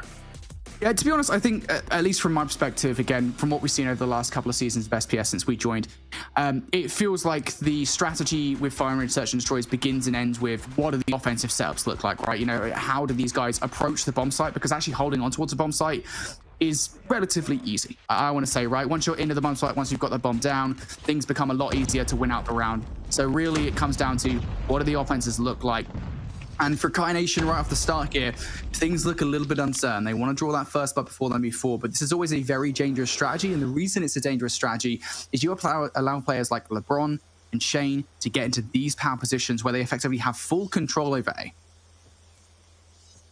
It's giving up that map control, isn't it? Like it's sometimes why I don't like the picks play where you're sort of sitting back waiting for a mistake to be made. And that might be it. John Stack will find out up here against Shane. So now all of a sudden you can see in the bottom left corner, Kai Nation's just starting to converge on this site. Why try? Well, you're going to have to realistically find something here with the Tundra. Watching over a couple of different places. You can see the utility in the minimap starting to come out as well. Smoke's coming down. Why try? Fantastic snap on the Dix, and all of a sudden there's a 4 versus 4. Good shots and ambitious ones coming through the middle of the map. Gets caught out though. Tavozen finding 2. All of a sudden, we're down to a 2 versus 2. That bomb, not quite down yet, but the opportunity is there. The flank came through from Ultra. Can they make it count? Yeah, map has effectively flipped here, and I do wonder whether Kai Nation want to try and rotate that bomb away towards B. At the moment, I think they're uncertain. They're just waiting for somebody for Ultra to make that first push through. Things will calm for a moment here.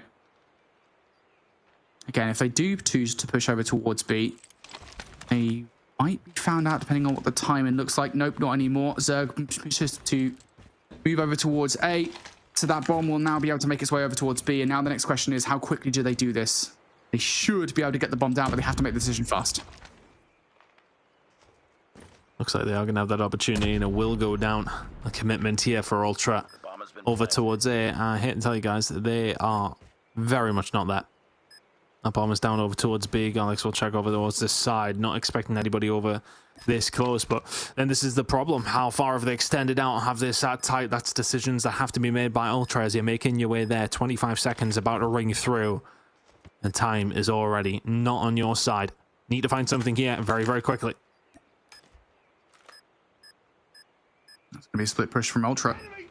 Trying to do this at the same time. John already draws that first blood. Leaves Zerg in a very awkward spot here. Goes for the challenge, and John has the better of him with the pistol. Big rotation coming up from Kai Nation, and I think they really won that round, basically trading things out inside the caravan, inside that cabin. As soon as I think it was Tavozen that managed to get both of those gunfights, they got full site control. It was very difficult for Ultra to win the round there on out. It's always a bit tough, isn't it? And now a little bit of a different approach coming through here from Kai Nation. Are you going to be ready for it? It's now all of a sudden a 2-for-2 trade, making it a 3 versus 3. But Kai Nation have found themselves in a relatively decent spot, but look at this immediate flank coming through and immediately answered back. Yoju coming through with the kill. 3 versus 2 in favor of Kai Nation, who do just look the stronger roster here, Brody. That is a perfect read from Yoju. Immediately found out was Zerg on that flank. Now Chal out towards the site. That's the one thing you didn't want to let happen because your one advantage was the Kai Nation did not have the bomb on site. Now they do. So it's going to go down. Ultra once again. Hold on. Now in a 2 versus 2. Why try is somehow going to get that kill versus Tavozen. So it's going to force Kai to split the forces just a little bit. But again, it's getting in towards this area right now. That's the biggest problem. Got to be a flank, but that's going to be watched by Hards. He's going to be after watching it from inside of American. Doesn't find the shots though. Why try finds the shots, and Shane will slide around the corner. Yoju gets his head ripped off. And Ultra, phenomenal retake. But Why tries the one that does the business inside of American. You've got an R9 there. If you're Hards, you can't be losing those. How? How has that happened? I know the Tundra is really OP. All right, I know that. I recognize that. Everyone, you don't have to be saying it right now in the YouTube chat. But at the same time, iHards did have the R9, and that is inarguably one of the best weapons in COD Mobile. You should not be losing that ever. Oh, you're going to be kicking yourself. Regardless, Ultra able to take that round. And now we're back in a very familiar situation. Ultra not quite as aggressive as they were back in that round number 1, but Kai Nation in a very similar spot again, trying to feel things out before making that move. Yeah, I think if you're thinking of opportune moments to win a round, you think to yourself, bomb down at A. I'm an American with an R9. Like, that's up there as some of the best positions that you can be in. To throw it away to the Tundra as well, it's one that may well sting, and has it been stinging for the past 30 seconds or so as we are delving into this round. Not much going on here for the side of Kai Nation, looking to try and find a pick. Not going to find it. Y-Try is there again. The sniper from this guy has been strong so far. Yoji will be able to answer back. Hard's now on his way over towards that A side. That seems to be the one that has been picked. One player's won over towards B, but the presence from Ultra is here, and Y-Try again. Another kill coming through. It's 5 for the game so far over 3 rounds. You know what? I respect this from Kai Nation. Big brass ones to still hit this A site, despite the fact that you've lost the vast majority of your numbers and you continue to do so. Tavazin will trade out, but again, things go from bad to worse here for Kai Nation. 2 versus 3. Flank is fast approaching. You've lost your bomb planter. Tavazin, mate. Good luck, have fun. 1 versus 3, and there is no escape route safe enough. Ultra systematically take them down. It's minimum of 4 in the round from Y-Try. That phenomenal work with a sniper who can just, I mean, if you've got a good sniper on this map, it can really make the difference. We've seen John Snack find a couple of picks here for Kai Nation, but Ultra doing the business via Y-Try. So this is now where you just take the snipers out of the equation. You rush down the middle of the map. Dix will find 1 and 2 inside of American. John Shack will be there to just about clean things up, and now the aggression continues. Y-Try still alive, has Zerg in tow. Both with a sniper rifle in their hands. We'll be watching for the cross. Don't you dare peek it. You have done. All of a sudden, it's a 2 versus 2. That's how slow he peeks it as well, right? It's just like, hey, would you like my shoulder? Is your shoulder not good enough? Hey, you can have my chest as well. Why not? Free kill for a Y-Try, who's having a phenomenal game of search and destroy thus far. Nade over the top will actually not go over. Tavazin will take Y-Try out of the equation. So now all that's left is Zerg sat inside wood and having to make a bit of a run to get towards this site. The good news, I suppose, is these players have managed to camp up towards together. Zerg finds 1. Surely not away. Surely not again. Tavazin here trying to outplay him with a movement, and will do so using his SMG to his advantage. But my goodness me, not another R9 play. Always seems to be the way. This time it wasn't, though. Kai Nation do hold it down there. That got a little bit scary for a second with the 1v1 coming through, but they will find themselves around here. Look at this, a little bit different coming through from Ultra. Definitely different tactics being thrown out there. I think, you know, you've had Y-Try doing well. He's switched his position up. You wouldn't do him through the wall like this, would you, Yoju? Yes, you would. You've had a little look. Hans will find 1 over towards the middle of the map under Zerg. Utility being used as well in towards Tin. Not going to land. Love the addition, by the way, in terms of what we get to see in terms of the utility.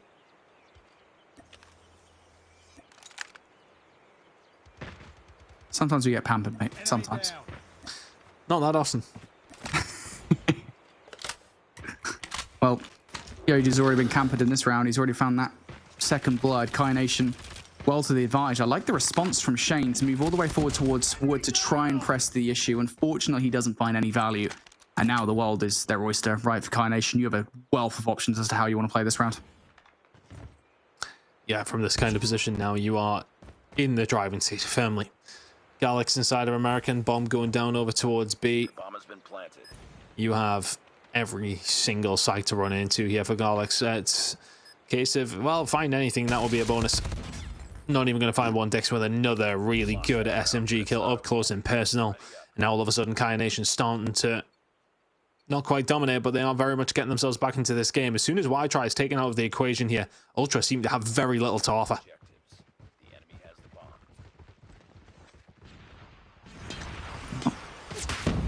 See whether this is just a very good offense or a bit of a weak defense from Ultra. But already at the start of this round, we're seeing trades galore, and immediately Kai Nation reduced down to the last remaining player. John Snacker has just been found out, didn't quite spot Y-Try on that push in a very fast and furious round. Sometimes it does just come down to button heads in the middle of the map. Ultra win out. Yeah, and when you're not necessarily having the best of times over the last 2 rounds, those are the kind of rounds that you absolutely want and need. The enemy has the bomb. So now a time to change things over. I suppose 3 for 3. Have we got any indication of how things are going? Oh, I mean, Tavizon now has an indication of where the hell everybody is. Yoju finds 2 though. Jeez. And all of a sudden it will shut things down, make it 3. He's working on the ace here, all on his own over towards B, and they cower in fear. LeBron has now managed to stay around. Dix is now going to go in for the flank. Is going to get caught off guard, but my God, Yoju, 8 kills in the game, 3 of the finest there in round number 7. That is absolutely wild. Yoju almost single-handedly, I mean, I would argue he did single-handedly win that round for Kaya Nation. So difficult to get onwards of sight when you've got a competent sniper facing you down. Ultra felt that firsthand there. Great first defense coming up from Kaya Nation, and the strats are mostly the same here. Once again, it is Yoju over towards B, but changing a strat here for Ultra. Now, the interesting thing is, for Kaya Nation, they have nobody inside American, so nobody's watching the cross. They've got one player sat inside the caravan. That's going to be Dix here, who does get found out by Zerg, but Dix is going to win that fight, and crucially, that was the bomb planter, so that is an immediate trade required. John Stack goes to trade things out. LeBron finds a massive 2-piece, and once again, nobody was watching that cross, so they've got full control over A. Oh, Tavizon, yeah, caught off guard. Shane with a good shot, and all of a sudden, Yoju left on his own. Found 3 in the previous round. We'll need to do the same here and also defuse a bomb. Difficult position, but he has a Tundra, so anything is possible. It's worth saying you should know where this player is if you're Ultra, right? You know that Yoju last round was located over towards the B site, so you're going to know, hey, it's probably going to be coming from tires or bathroom. I guess all through the middle of the map. There's a couple of different options. Still, nade over the top.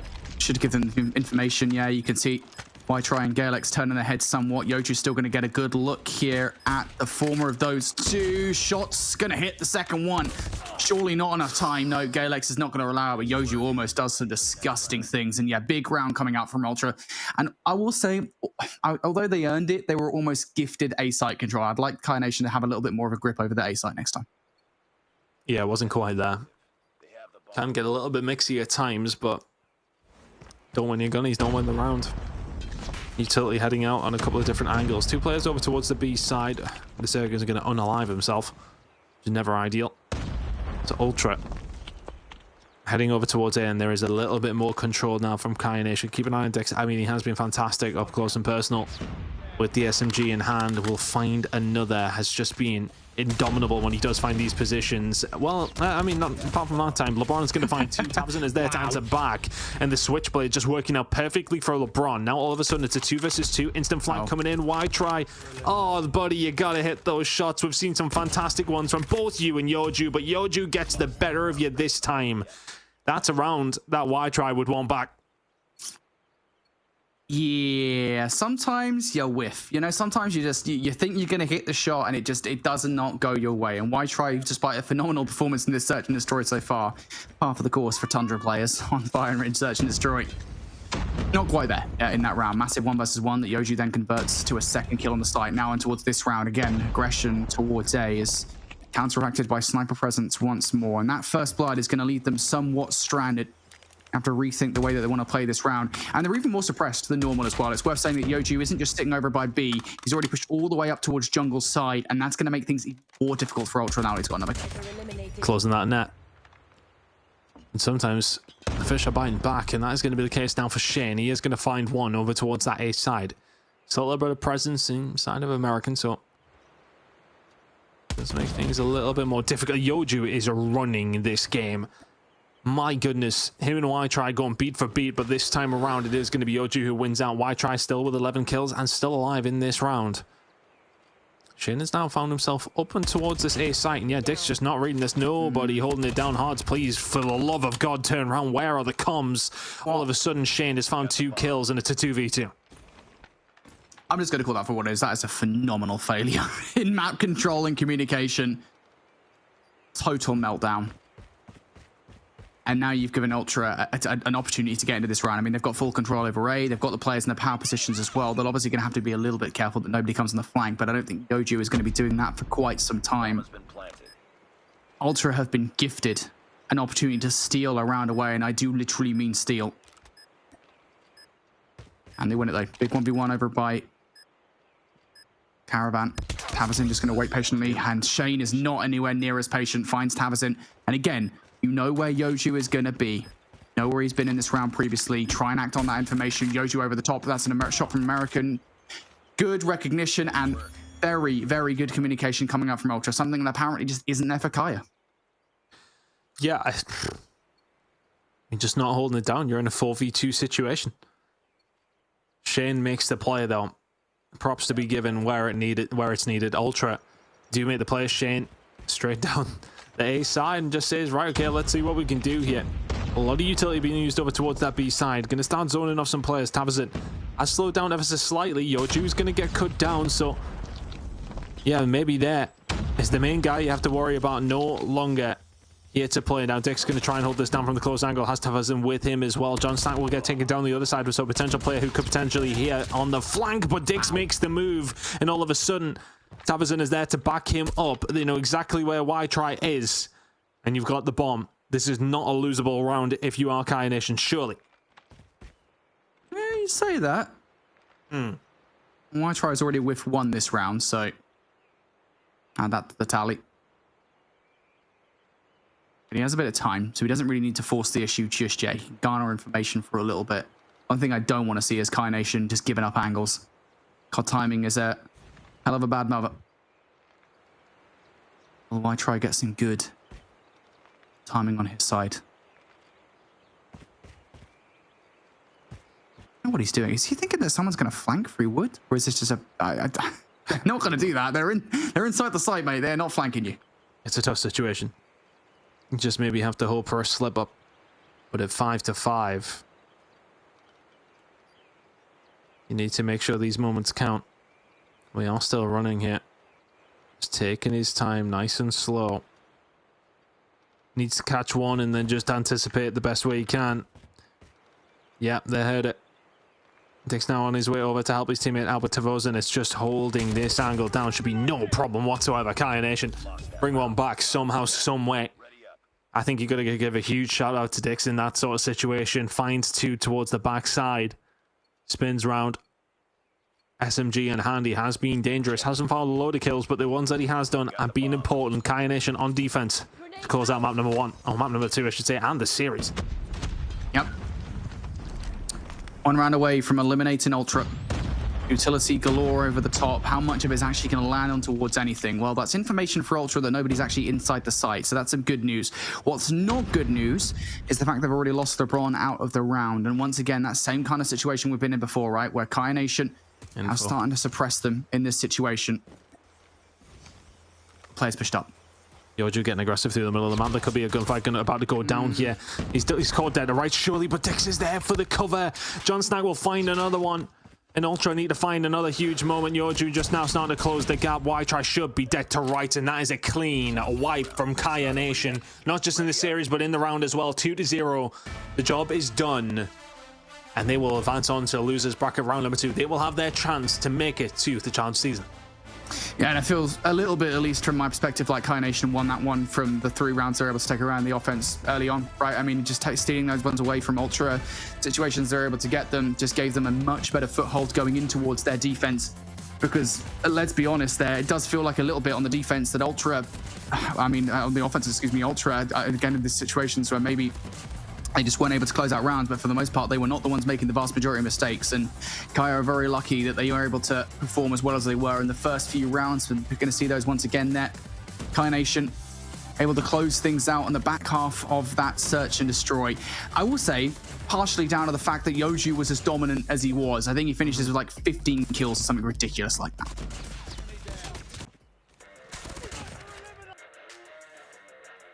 All right, well, we made it through match number 2. We're waiting to see what our teams would do with that. It looks like Kaya Nation, like you guys said, managed to send that one home in a pretty quick 2-0 fashion. We got a little bit closer in the S&D, but Kaya lives to see another step in this bracket process and see if they can maybe nail down one of those spots in our challenge season. So we'll have to see what happens with them. We also have a bunch of other matches that are still happening in the background as well. And don't forget, if you're just joining us, Tribe was the very first match of the day that we watched, and they were able to take out Pollos Locos. And now we're getting a chance to look at the bracket here. And you'll notice that this bracket is the second half of kind of what we're seeing. So Tribe, after beating Pollos Locos, you can see there on the upper bracket, will end up going up against truly a team that we've seen previously in other seasons here, Brody. Yeah, this is going to be a really good matchup. Now, it's worth saying that Treaty roster has changed quite a little bit. We've got Codeine, Haxus, and Forsaken returning from last season, joining up with Hi and H+, I believe. Whether or not those changes are for the better is a different question entirely, and they're going to have to be for the better because they are going against a Tribe roster that, from what we saw early on today, Lauren, are on form. Absolutely. And if you're wondering if that means we get to watch them, we do. They'll be the next matchup that we see, our round 2 upper bracket when we come back from a break, which means whoever wins that round 2 upper bracket match will be one of the teams that will clinch a spot in the challenge season. And you know, Tribe absolutely has their sights set on doing that as quickly and easily as possible. But don't forget, anyone that's still in that upper bracket can drop down and still have a second opportunity to fight their way through the lower bracket and see if they can still make it on in the competition. So still lots of gameplay in store today for everybody at home and for all of our teams as well, as they continue to try and see if they can eventually make their way through to champs. That's what everybody's really fighting for, okay? And obviously NA is one of those regions that's often quite competitive and very difficult to find your way out of. So we'll have to see what our teams are still bringing to the table here in Open Finals, as we still have a very long ways to go. Before we get into match number 3 on the day, though, it's time for another short break. So don't go anywhere. We'll be right back. The Snapdragon Pro Series is brought to you by Snapdragon Elite Gaming, Samsung Galaxy S24 Ultra, Monster Energy, and DHL.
All right, everybody, welcome back to the Snapdragon Pro Series, where we're about to get into our third match of the day. At least that's been live here on the broadcast, and we're bringing back Tribe to play again, except this time they're going to be going up against Truly. We mentioned it before the break. Truly is a team name that we've seen before in SPS seasons past, but once again, as is kind of customary now in all of our seasons, there are constantly roster shakeups every time we get back into a new challenge season, and this time here is our Truly roster here, Brody, nice and refreshed.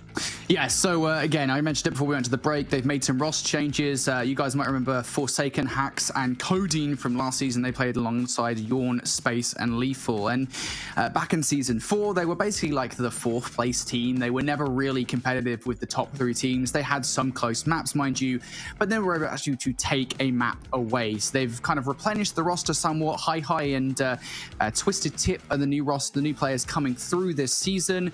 Is that going to be an improvement, though, is the question for me, because some of the players they've lost, looking at Space and Yawn in particular, I think are going to be tough losses to take. So really, a lot of questions around this roster. Are they finally going to be able to challenge those top 3 teams?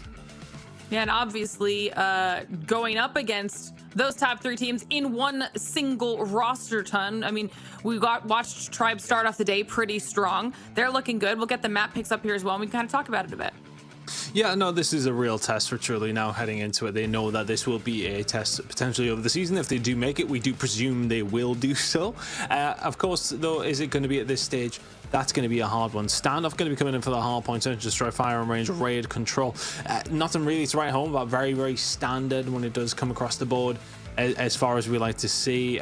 Look, I think it's always going to be a difficult one. Truly, I fully expect to make it. Will they make it in this fashion though up against Tribe? I'm not too sure. But Tribe, I honestly feel, especially in the hard point, will have to be a little bit better. Like, they didn't necessarily, of course, everyone will look at it and see how they did play in that very first series. And okay, it was comfortable. This will be a lot more competitive. They will need to be at the races here. Yeah, definitely. And I think it's worth saying as well, when we reference that hard point, last season Truly were pretty competitive in hard point. It was probably their best shot at winning series, winning games against those top teams, even if they were not able to do so, to the point where I believe they actually finished the season with a positive differential in terms of points, right? So I do think that that is where they're going to be in this series. But again, whether or not the new roster has changed things a little bit is a different story altogether. Now, I will say here, looking towards the Raid Control, that's an interesting pick for this one, because last season Seminole, I know again, it's kind of apples to oranges comparison, but Seminole were flawless in Raid Control. It was their strongest control map by far, whereas you look towards that Truly roster, and while it was the only map they played in Control, they didn't play either of the other maps for some reason, they still went like 2 and 5 in it. So an interesting one to look at, I think, when you compare what the 2 teams are going to be looking like towards the end of that series. Yeah, that's the only thing that's difficult about the Open Finals, is that we don't have anything to reference really except the previous season, and things have changed so drastically, whether that's with rosters or even on our side of things with the tournament when it comes to different map mode combinations and different maps at all. So it's always kind of, you're just shooting in the dark here, trying to figure out what's going to happen. But I'm ready to see exactly how it's all going to play out. Everybody at home in chat, let us know your thoughts as well, and who you think is going to be taking home match number 3, because it is about ready to go. So Tribe versus Truly, let's get it underway. Alrighty, this should be a close matchup with Tribe taking on Truly roster that, again, we assume has been upgraded, but I mean, you know what they say to assume is to do. We don't know at the end of the day whether or not this is going to be a close matchup or not, but it is worth saying last season, again, Tribe truly were the Mont of North America, I think is the best way to label them, right? Again, you know, they were better than the rest by quite a margin, but could never really touch those top 3 teams, and that's what they're aiming for this season. And look, you would argue as well, if you look at this Tribe roster, it is a very tough one to go up against. Have you made the right improvements in your roster for Truly? Has to be the question that we hopefully will find the answer out of at the end of this one. Standoff, Hardpoint, an absolute classic to a certain degree. Let's see how it is going to go down and see if the side of Tribe can continue their luck. I mean, you know, I kind of alluded to it. I think they're going to have to be a little bit fundamentally better than they were in that first game, but how seriously were they taking their opposition? They will have to take Truly very, very seriously. Indeed they will. I don't think Truly are to be underestimated whatsoever. So you're seeing names here on the league. I'm not too sure who is who, I'll be honest. There's a lot of names that have changed. Hax is the only one apparently that actually has their original name and maybe Hi. So We'll have to find out who is he, but we're going to call them by their in-game names for the rest of this one. Regardless, they are going to be against the Tribe roster that you guys saw back in game number 1 that looked relatively janky at points in hard points, so we'll see whether or not that's going to befall them here. For the moment, though, at the beginning of this game, truly are being competitive. You see Bryson there picking up a couple of kills. Looking for the last 20 seconds here. Vague with the R9, though, a problem earlier on today, and, well, he is going to be a problem. He's going to help Tribe get back to that. Solid as ever. There's a rotation over towards P2 coming in 8 seconds here on the right side of things. If you are on the side of Tribe, and we'll want to continue that. But the spawn's over towards the backside now. Going to come in from Truly. As far as the kills coming down, though, Bryson's the only one who has been able to answer back, and answer back he has. 8 kills in a row for him. Predator missile gained. Quick 1-2 from Hacks up top as well. Rotation coming through, and Vig just says absolutely not, as he often does. Spawn's there, very, very close for both these two teams. Who's going to come out on Tribe? Currently leading. 45 seconds to play for. He has some really good time on the board and continuing to soak it up. The thing is with this hill, though, is Truly are always going to get those close spawns, be it bottom red or even around the back alley here. Truly are going to get another chance, and it won't take them long before their attempt to get back in towards the hill. Already they're trying to remove every single player from the hill. Tribe forced to back up towards the stairs inside, and immediately they are going to be removed as Hacks picks up a couple of kills. Bryson around the back line will clear a Ballo out and pick up Washi as well. That's 3 in a row for them. Truly looking for the back 20 seconds here through the smoke. Maybe Hi can do anything. Nope, Envy's going to shut that player down. So still a couple of players in. Vague's going to bring that Predator missile down here as the scrap time goes Truly away. And I feel like that entire exercise there with that Predator missile is to A, just clear out Truly for this rotation, and B, garner information as to where Truly are going to attack this hill point. They're attacking this hill very, very quickly. They are. Transition was looking fantastic until Rabala. They shut that one down in the middle of the map, and that is a really nice wipe to try and find. They know where Potan is as well. What? Apparently not, because he just span on Teabag. All of a sudden, the break is now potentially going to be on the cards. Washi's the only one who can answer back. They set up. They took a lot of time to get a hold of this, and it's looking like they are going to hold it down. A momentary scare there for Tribe, but 40 seconds remaining in a good position to soak up the majority of that now. This is very difficult to hold just because, again, how solid those back spawns can be. Tribe now starting to utilize some of their operators as well. You're seeing Raballo with the War Machine, Teabag there momentarily with the Sparrow as well. Haxis is actually going to be able to get close. Haxis, excuse me, is going to be able to get close with the equalizers, and he finds 3. Big utilization of the equalizers coming up from Haxis. He finds a 4th as well. Zolf and Hi are there for more kills, and Truly should be able to grab the back 15 seconds, but I don't think you're necessarily lamenting that fact if you're Tribe. Yeah, you wanted a full hold. Yeah, you wanted a solid lead against Truly, but you do have control of the rotation for now until Powerpound does exactly this, also finds another kill with the War Machine, and almost gives his team an opportunity to get in towards the next half. It feels like Truly are keeping pace, but they always seem a minor step behind at this moment in time. But luckily for them, Tribe have never really been able to exert that pressure. Are they going to be able to do it here, though? It feels like rotations have belonged to them. The opportunities have been there to find some good time. But Truly are trying their best to try and shut this down. Good positioning coming in from Envy. He's going to find a second on his right-hand side. Potan will find one through the middle of the map, though. Him and Bryson have been fantastic so far, but truly it has been Bryson. 19 kills for him so far on the board. Momentarily, we're inside of the point, but Tribe giving just about holding this down. Kills in their favor, locking it in. Hi will eventually fall inside of the point, so they will have to retreat back onto this, but Envy just trying to hold this down. Tribe with their first decent lead, I want to say, of the game so far. It certainly does feel like it. Again, though, it is tentative. Truly can still fight in for this time, and they certainly still are for now, as I say that. It's a full yellow kill, so you can try and be able to take Truly again. But again, it is worth saying, right? The way that spawns work here on Stand Up Hardpoint is the Truly are going to continue hit this over and over and over again. They are spawning extremely close to that hardpoint. Bryson and Poatan are able to take advantage of that by removing the players that were inside from the hill. And yet still, Tribe are able to get the vast majority of time away. So again, a tentative lead as we get into the second set here, about 40 points or so. That could grow in Tribe's favor, but Truly, a lot of opportunities to close it, and Truly will win the flurry of gunfights over towards P1. There is that opportunity now. When you see Vig going to the point with an R9, you just expect one outcome. The outcome was an actual trade, and speaking of R9, it was worked out from Hi as well, but Washi will be there to clean things up. Tribe Gaming now with 35 seconds remaining here on P1. Some decent opportunities to try and soak this up. Hard masonry work there, allowing Washi just to get the gap. And we'll just hold this one down. Bryson again, though, has really been the linchpin to the side of Truly. His 25 kills, though, are not enough to stop Tribe Gaming starting to extend that lead, starting to get a little bit of comfort now. 15 seconds remaining here at P1. They've soaked up the majority of that time. Yeah, so that was an opportunity for Truly to come back in the game and close the gap between themselves and Tribe. Well, I think Tribe have taken that the other way and have taken the opportunity to blow this game wide open. Their biggest lead yet. Now big gunfights already being made on the rotation. One being won by Envy. Babe's going to use the equalizers to win theirs over by the Haystacks as well. Tribe, a massive opportunity here in this game. Again, just like what we saw back in game number 1 today.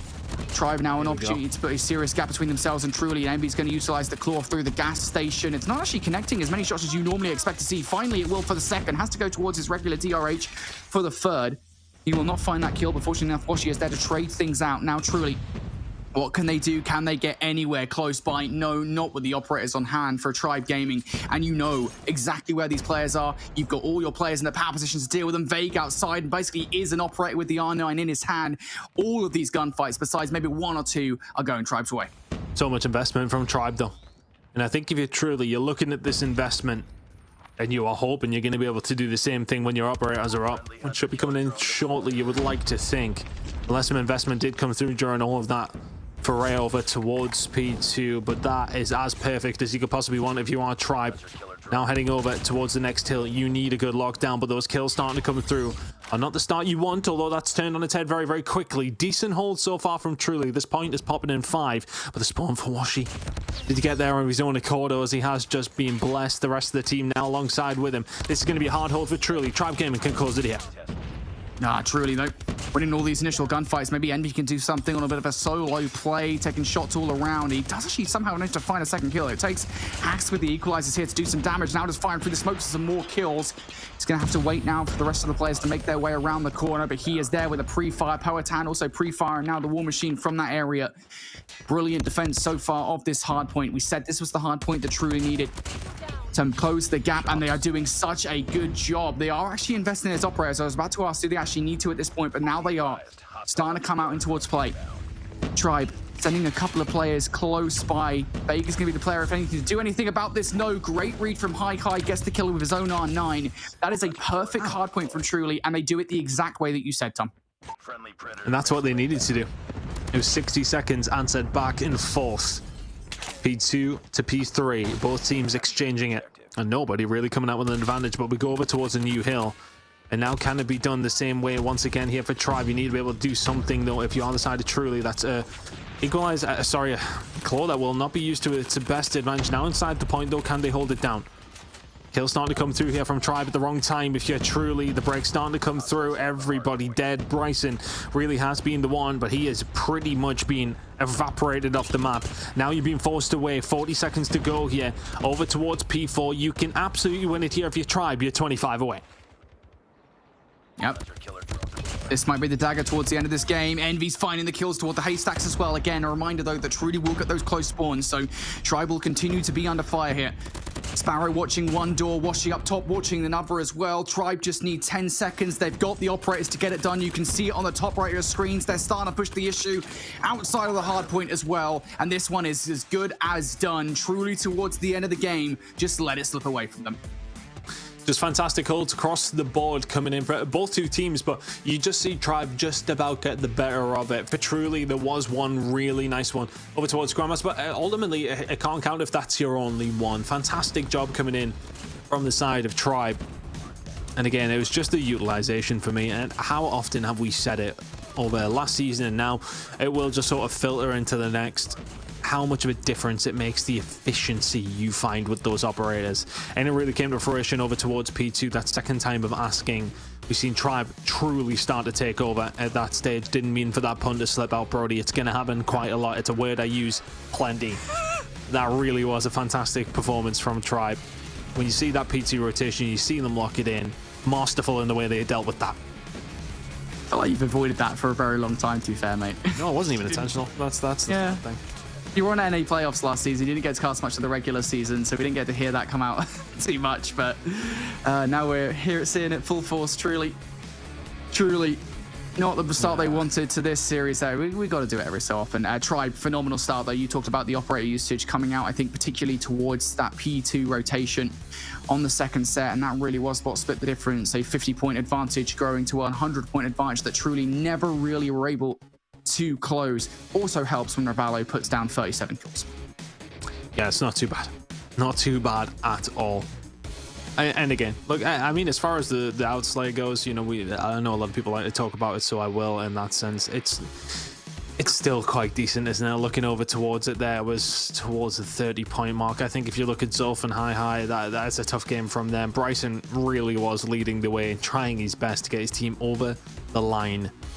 But ultimately, 35-22 with the 10 assists is not going to work out. Look, for Truly, I think it is the difference maker. You know, you think about 60 points and you think about how that game ended. It was comfortable. It was around 70, 80 towards 100. The difference in the end. That's the difference between 30-40 seconds that you get on a hill and the other team don't, right? I think it's sometimes a lot of people don't compute it when they're thinking about hardpoint.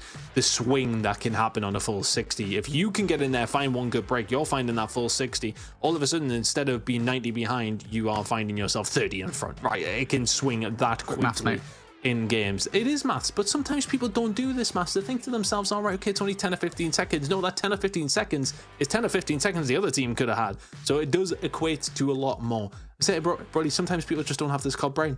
And it's, you know, it's a curse. It's a curse.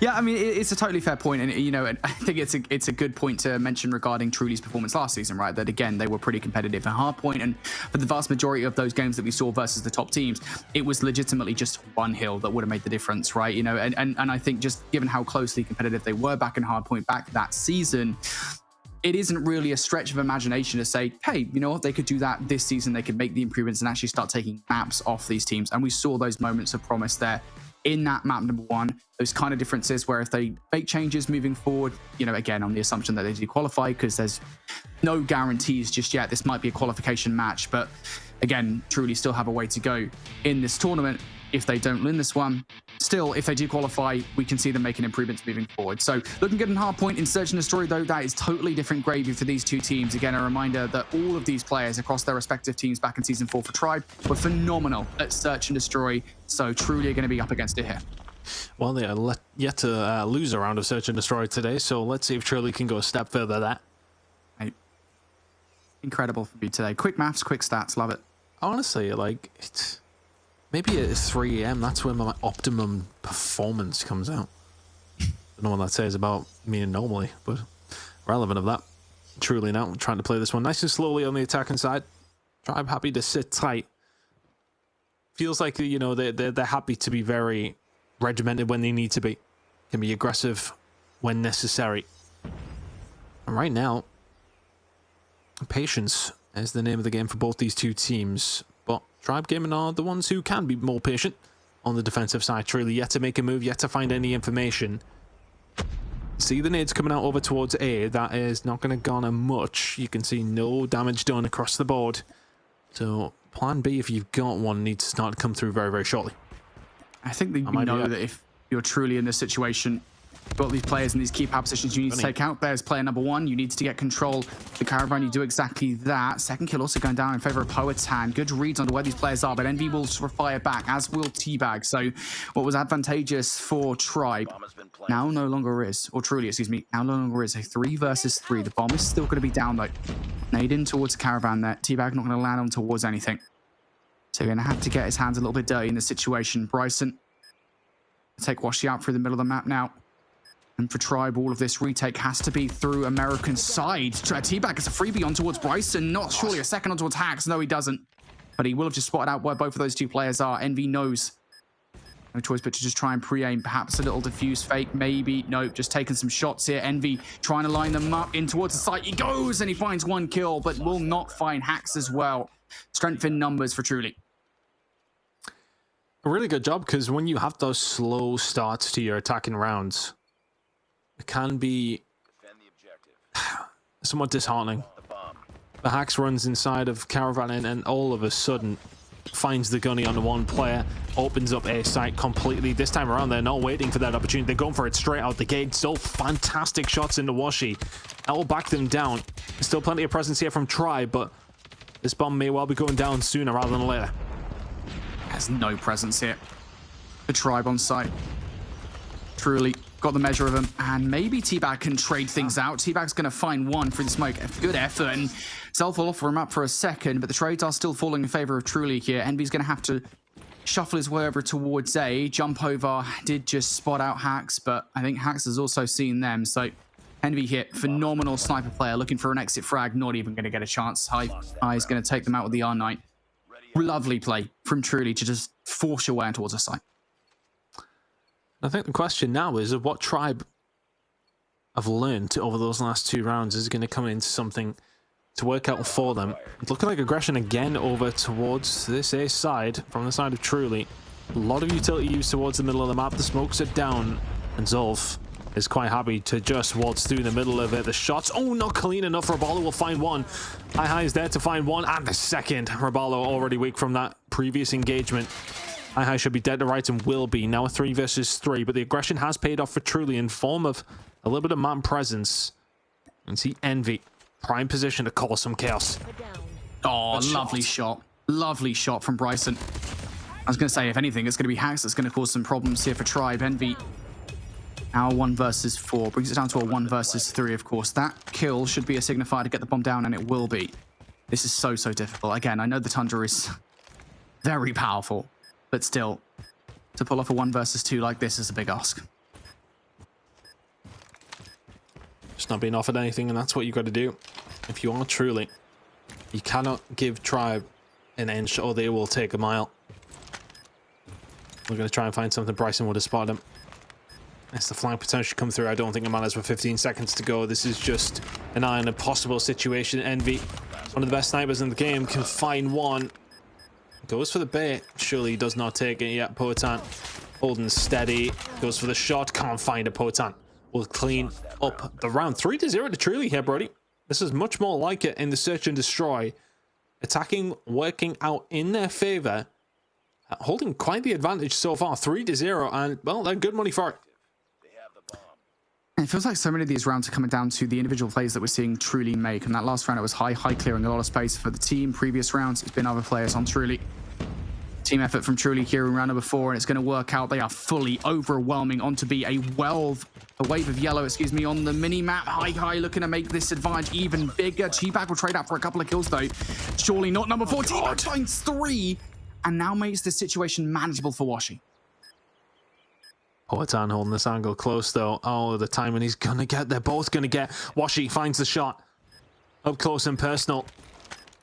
And now has the opportunity to do something special. Yeah, Bryson holding the angle, though, and Truly But it's not over yet. feeling so confident in this one. 4 to the good. Got a feeling from what we're seeing, Bryson is probably forsaken. Just that he was running the AR in that first game and putting up numbers just like it was last season, and the sniper rifle here in the search and destroy. Just a fair guess. I'm sure, again, YouTube chat will have my butt for that if I'm wrong, but regardless. It's a phenomenal start from Truly. In towards this round, though, I like the adaptations we're seeing from Tribe, but the adaptations are even better for Truly. I mean, they've read them like a book. That is incredible. Tribe try something different. And there is not a goddamn thing working right now. Grenades and everything going over towards this A side. I wonder if there was potential rotation, considering where you are. And Wood over towards B. Tribe, though, will find a couple of kills and make this just a little bit more interesting. Truly now left in a 3 versus 3. Can they convert something away here, or will Tribe eventually get themselves on the board? It'll be a good way to do it. Stop the bleeding. You're going to be heading over towards attacking a couple of rounds yourself, but High will find another. Just feels like Tribe are playing this one maybe a little bit sloppy.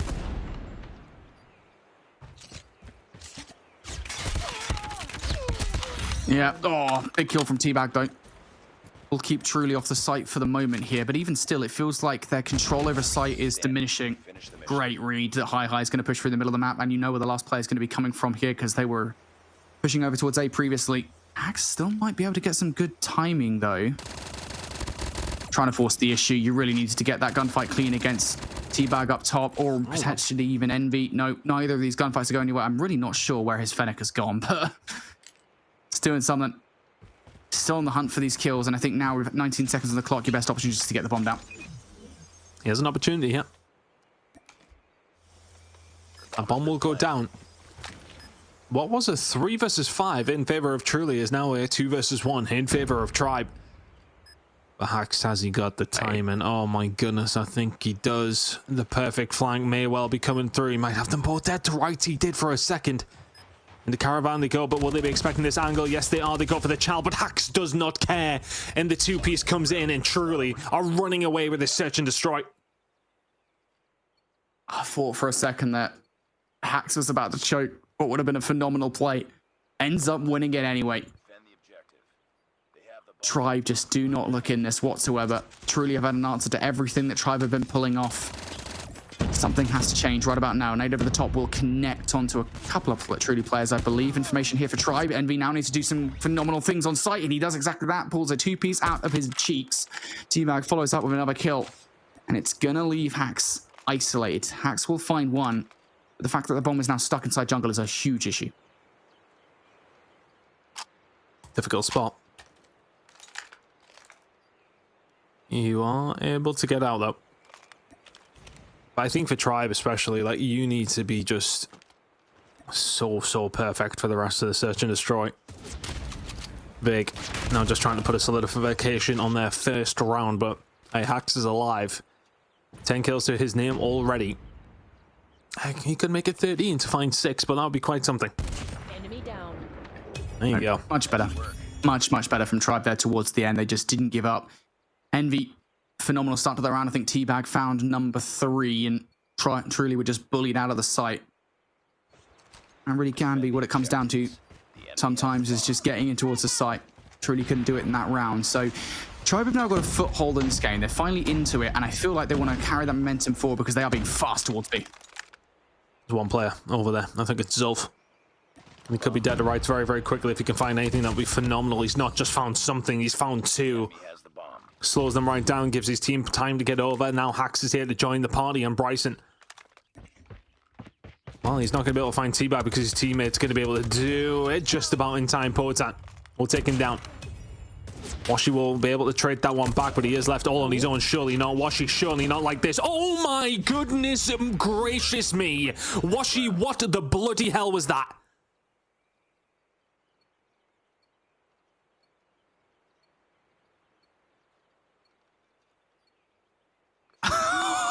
My head has fallen well and truly off its shoulders. That was insane.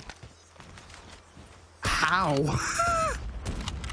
Oh, mate, I know the Tundra is good, but Washi makes it even look better. That is insane. Well, they've got the momentum now, Truly. Tribe have got a couple of rounds on the board. Can they continue it? Do they recognize that High is on the other side of this wall? Vega's still playing patiently, hoping that they can draw any players out, and it is going to be a battle of nerves. Who's going to peak first? Well, it's going to be High, and Vega's going to take that gunfight all day long. I'm still reeling, and I honestly wonder if truly that was turn shot, and job's done. Zulf, though, does have one potentially dead to rights here, and Envy towards the backside will find another as the trade potentially going to be there. It is now a 3 versus 2. Walshy is going to have to come up with a little bit of magic again as Hax just continues to rain terror. Him and Zulf working so well together. It's now 6. They make up for that final round, or that previous round, I should say. Truly 6-2 to the good here. We very much have a series on our hands. If it wasn't for Washi, this game would be done. Destroy the objective. Oh, yeah. Acquired. These guys have been phenomenal, truly.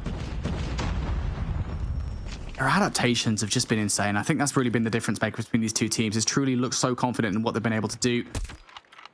And know exactly what they need to do versus Tribe. Washi, on the other hand, T-Bag.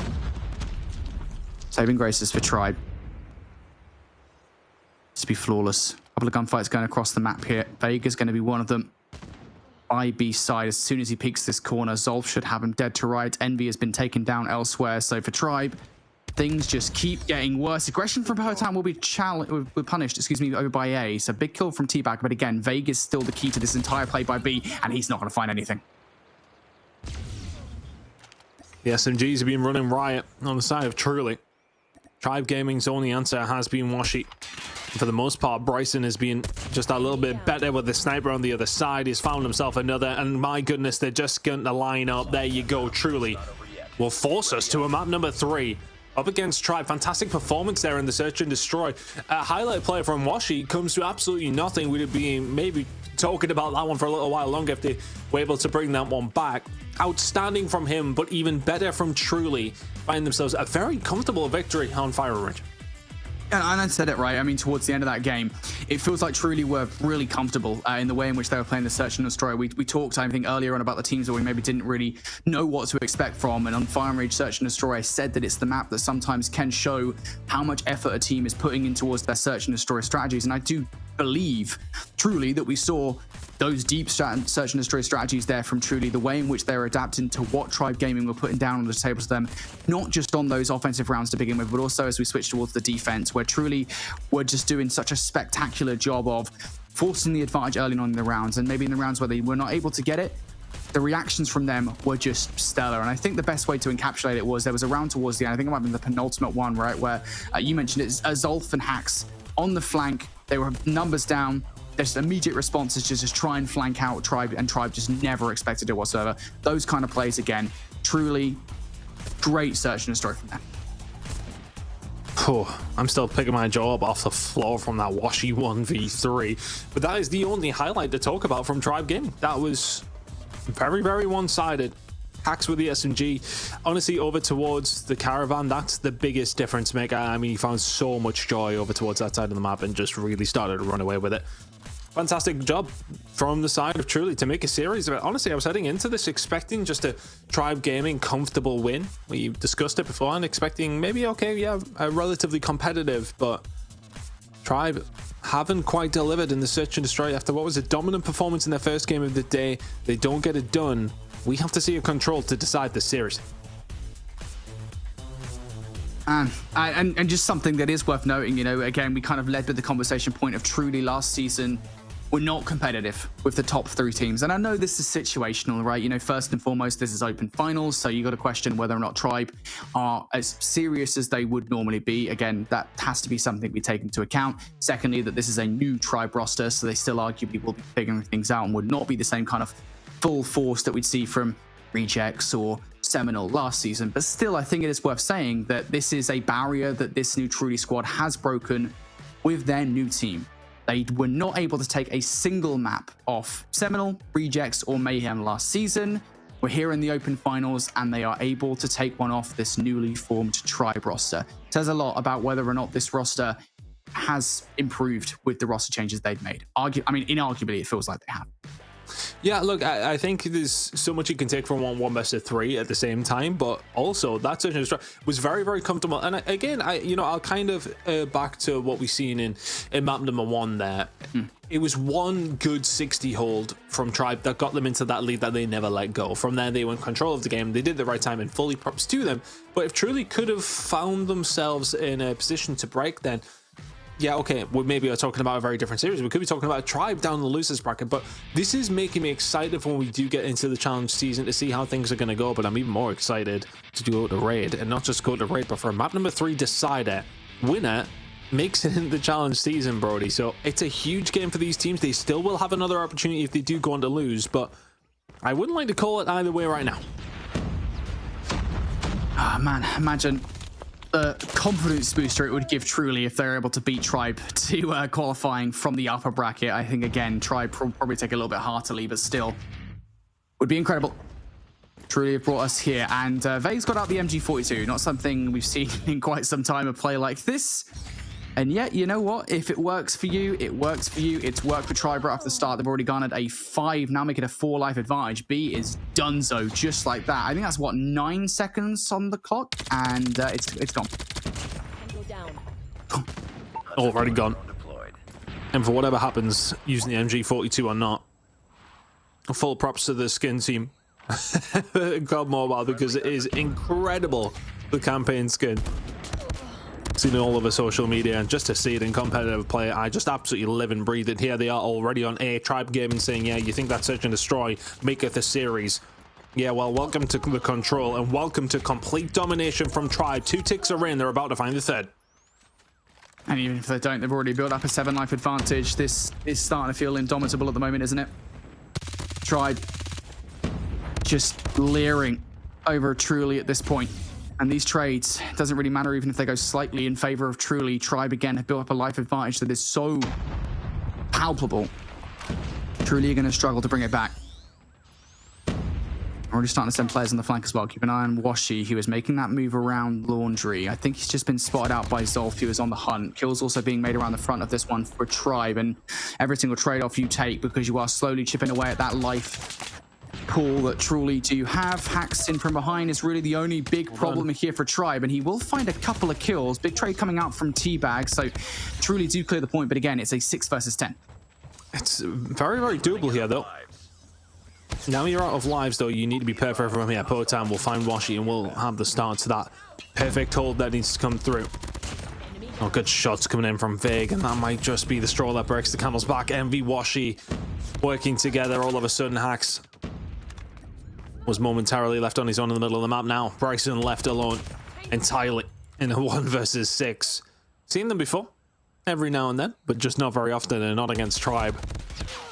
Not gonna happen. It just is such a good start from coming from Tribe.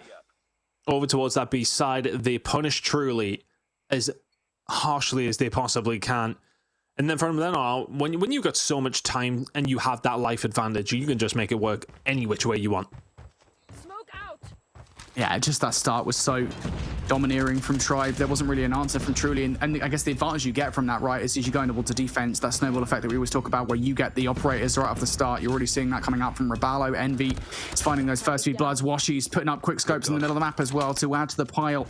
It's a flawless start from Tribe. They take every single player down, and now we're starting to see Rabalo's War Machine towards effect. He picks up a couple of kills towards Art, and it's exactly the same situation as before, where you built up this life advantage earlier on, and Truly can't do anything about it. Vague for 3 near the spawn as well.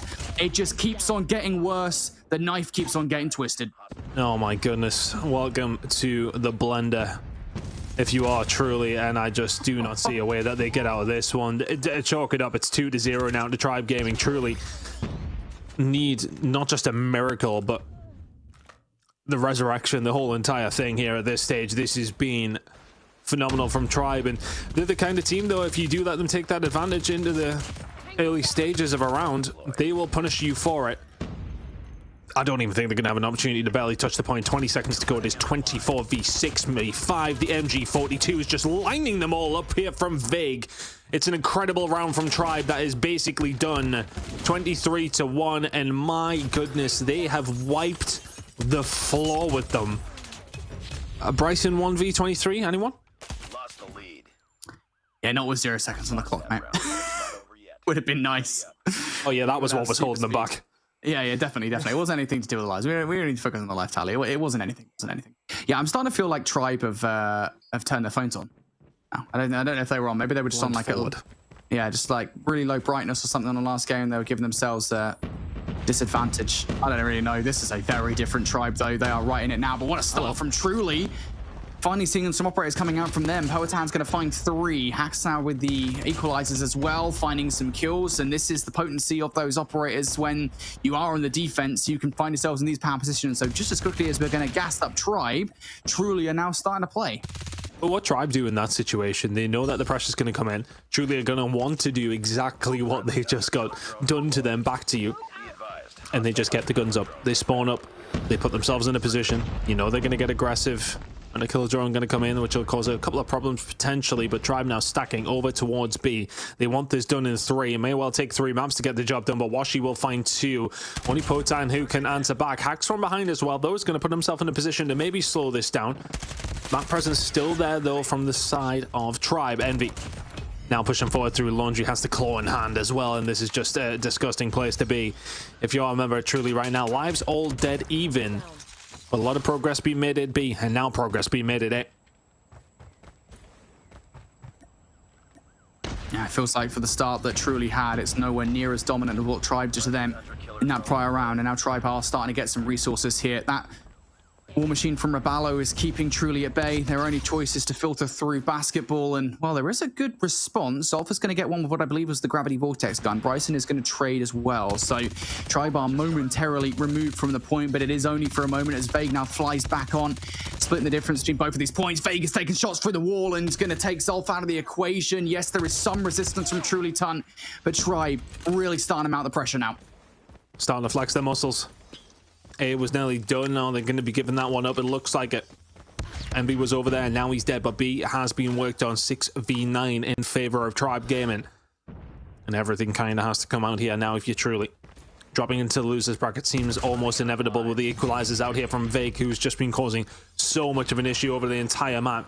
23 kills now to his name. Ribaldo's on his way over. It's an 8v3.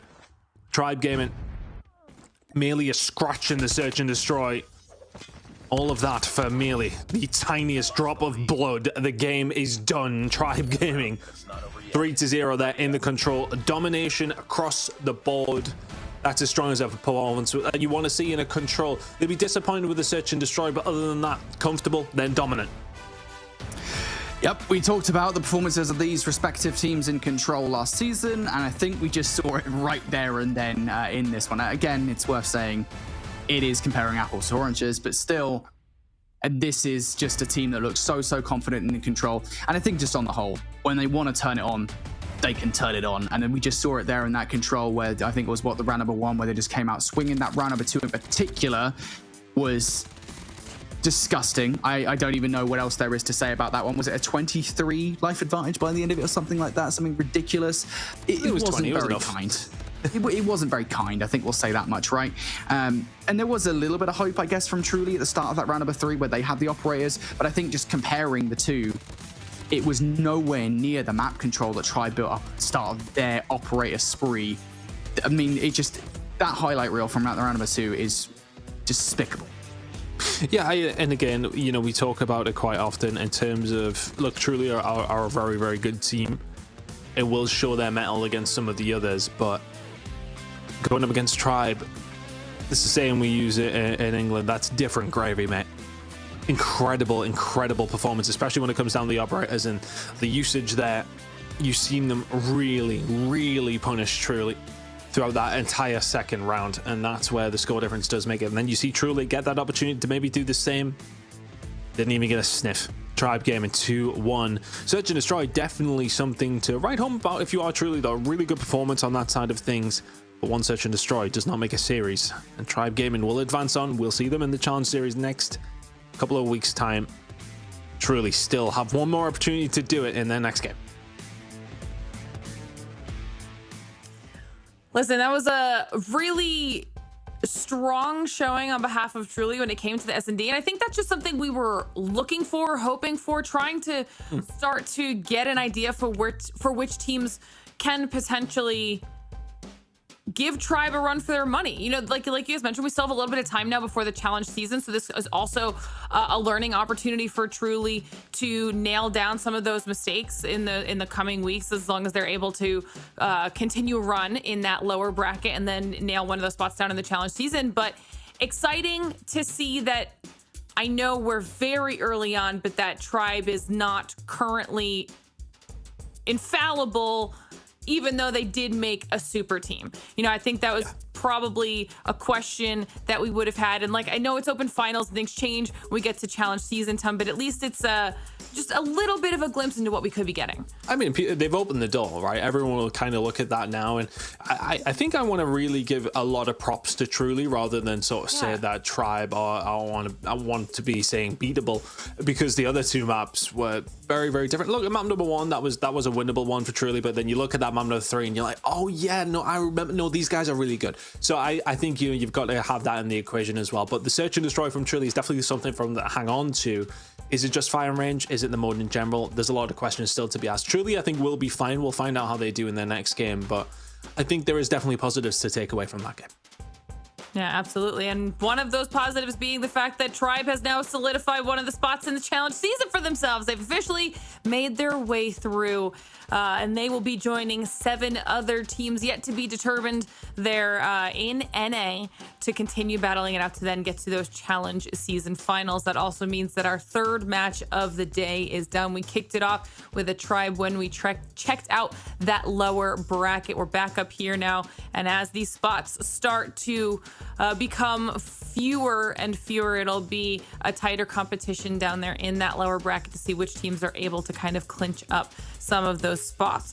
We were able to get a look at the bracket earlier before we moved into this match, and you saw just how many other matches we have to get through for some of these teams. So don't worry, a lot of those are happening off stream if you guys are just joining us and wondering how all of this is working. A lot of those matches that we're not going to be seeing here on the broadcast are happening off stream, and we'll be keeping track of all those, and we should start to get some updates on a lot of those matches either before the last match that we will have here on stream, or during, or sometime after, so we can start to at least fill you in on some of the other teams who are also solidifying their spots in the challenge season, because I believe we also still had TLE, Status Quo, Nexus, or there were a lot of other teams that were waiting in the wings of that upper bracket that we saw last time, as well as those teams down in the lower bracket still trying to get some of those matches through before we really know what's happening here in the challenge season. So we should get an opportunity. Oh, we're getting an opportunity to look at it right now. All right, I thought we were gonna go schedule. This is great. Okay, now we get a little bit of an update here. You can see those score lines coming through. So Truly will drop down to that lower bracket, and they'll be facing off against Nemesis, who did take out Ascent in a 2-1 fashion. So that's what we'll be able to check out next. Obviously, you can see Tribe up there at the top, moving through into the qualified spots. And then we watched Kaya Nation lose to Ultra earlier. They'll be waiting to see who they face off against, and a couple other squads moving through. Pollos Locos was the team that lost to Tribe Gaming and dropped down to the lower bracket as well. So we're starting to get some of these teams pushing on along the way here, Brody. Yeah, we absolutely are. And just looking at the way this bracket should play out, given the fact that Truly's dropped down into that first one, I'm speculating here, but the loser of TLE Esports and Status Quo are going to face Pollos Locos, I believe, for qualification. And that should be a really interesting matchup, because TLE, obviously, I believe that is I want to say that's a Mexican team going against a Status Quo roster that is kind of that mix up of North American and Mexican names joining for this season. So that's an interesting matchup as it is, going against that Mexican team that we saw early on, Pollos Locos. That's going to be a hell of a qualification matchup. To not have one of those teams in season 5 is going to be upsetting for sure. But that's the way that these things work with open finals. We have some interesting qualification matchup. Excited to see what happens. I'm excited to see who we get as well. Like you guys mentioned earlier, we have now the addition of Mexico into NA as well. So I'm excited to see what they can bring to our challenge season. Before, we get into all of that, we'll have to see how they perform here in our open finals, though. And like I said, we've got one more match left on the day. Before we do that, means we also have one more break. So we're going to go to that. And when we return, match number 4. So don't go anywhere. Snapdragon Pro Series is brought to you by Snapdragon Elite Gaming, Samsung Galaxy S24 Ultra, Monster Energy, and DHL.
All right, everybody, welcome back to the Snapdragon Pro Series, where we are about to get into the last match that is going to be here, broadcast on the stream for our North American Open Finals in Call of Duty Mobile. And we picked a really fun match to close out the day. Excited for this one. Now, the match that we had mentioned in that upper bracket that we got to take a look at before we went to break, that was between TLE and Status Quo. It did conclude. Status Quo did win, so they will move on to the challenge season, but that means TLE did drop down into our lower bracket, and like you correctly guessed, Brody, they dropped down to face off against Pollos Locos, so that's the match we're going to close out the day with. You know, sometimes I amaze myself with my own brilliance. Doesn't happen that often, but sometimes I shock myself. Yeah, it looks like that's going to be the match. It's going to be a great one. Really excited for this one. Just given the names on display here, I already mentioned the fact that TLE Esports, I believe, I want to say they're a full Mexican squad. I could be wrong in saying that. At the very least, I recognize Saucy, which is one of the historic players coming out of that region, obviously from LATAM last season. Now going up against a squad of, again, another Mexican team. It's going to be a great matchup. Really excited to see now the fact that we're only going to get one of these teams in playoffs. It's a little bit sad, to be honest. There's a real chance that Saucy might not make playoffs, and that is wild to me. Well, here we get to take a look at that exact roster that you're talking about, and this is just like why it's cool that we get to add an entire other region into NA now, Ton. I mean, we're getting a chance to start to see these Mexican teams come through and see what they can bring to the table. Yeah, of course, and as mentioned, it should theoretically make things harder for absolutely everybody. You know, the competition has increased on both levels, so it's interesting to see how they're going to do. For TLE, this is an opportunity, but on the other side of things, it is a slippery one as well. It's not signed, sealed, or delivered whatsoever. This should be a very, very close game. And we got a chance to take a look at that Pollos Locos roster earlier on when they went up against Tribe as well. Now we're going to get to see what both these teams can do against each other. The last piece of the puzzle that we will need when they're ready, we'll get them up here, is those map picks as our players get that veto process wrapped up to see how our final 3 series match of the day will be. And don't forget, it's best of 3 right now in Open Finals. That's just for Open Finals. When we get into the challenge season, we'll shift back to best of 5s, which means these series will be longer for all of these teams and more opportunities to improve their play, expand their map pool. Brody, just lots of things will be different when we get to challenge season. Yeah, and I guess the good thing about that, right, is again, you talk about the fact that you have an opportunity to strategize around the best maps from other teams. For example, when you get into that best of 5 setting, it's when you can start actually playing the veto process as a strength in a series, and I hope to see that for a lot of these teams. It's something that back in last season, I think Bobby and I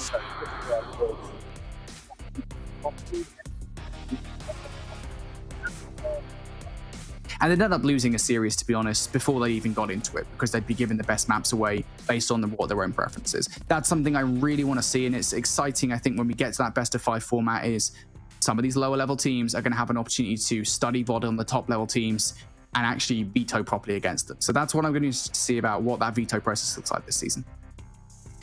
And you know, then you get more opportunities for your Hackney Yard as well. That's the main thing. That's the main thing. That's what we want to see. More Hackney Yard, please. Every series, give me a Hackney Yard. Give me a full 60 on P2. I honestly, all I need. I have so much to stay, and I haven't even seen it yet. We're not going to get to see it yet. Here we are. My goodness. I mean, to be fair, Ton, we haven't seen it here in NA. Or did we?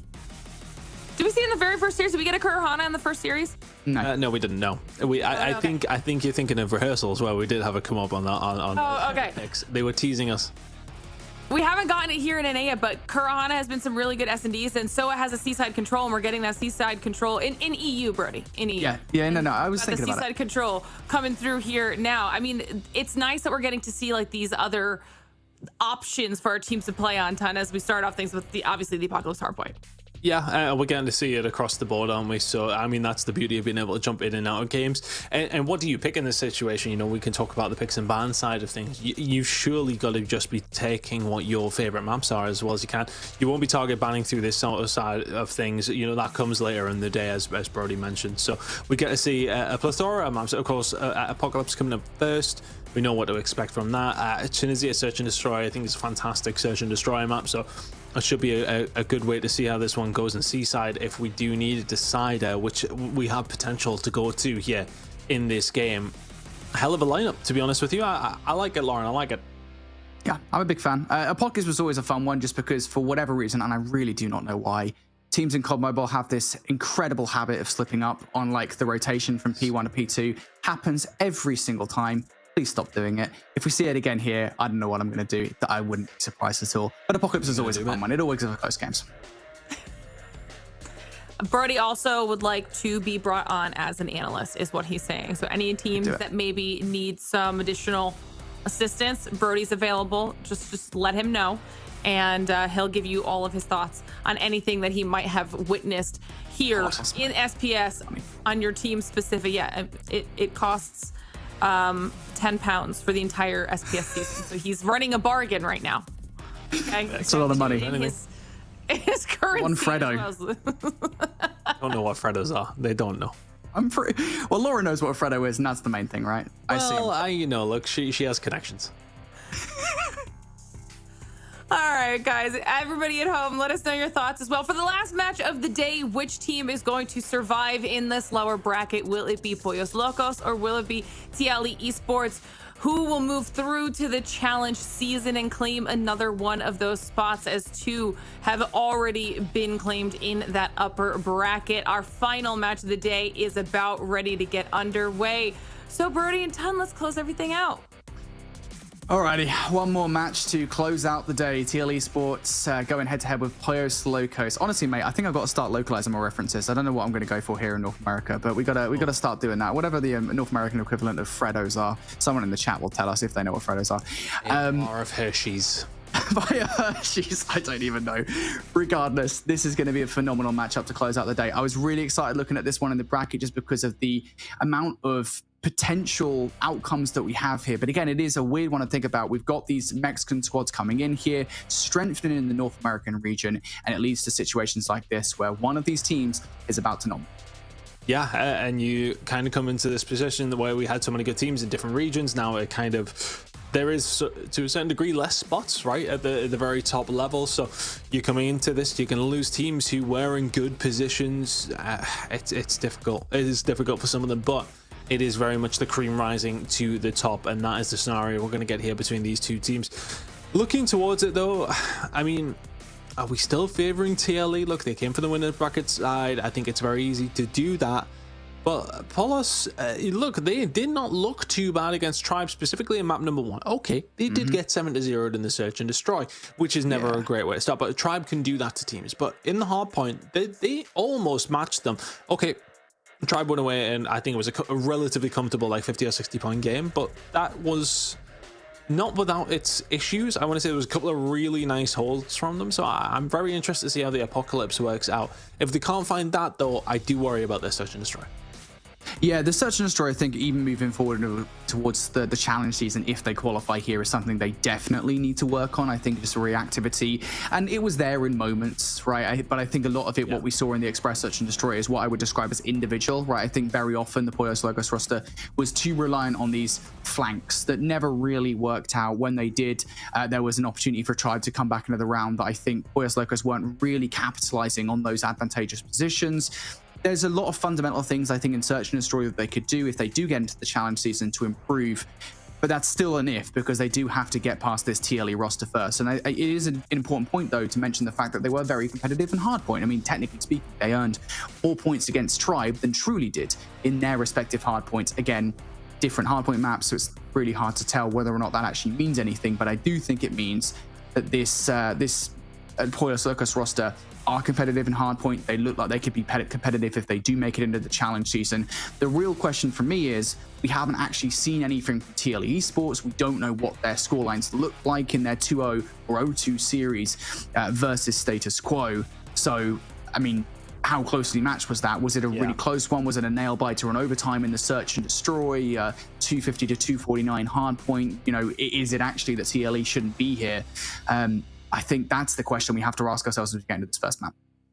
Yeah, well, we'll get the questions answered very, very quickly, I think, to sort of see where the standards are. We're nearly ready to get into this game.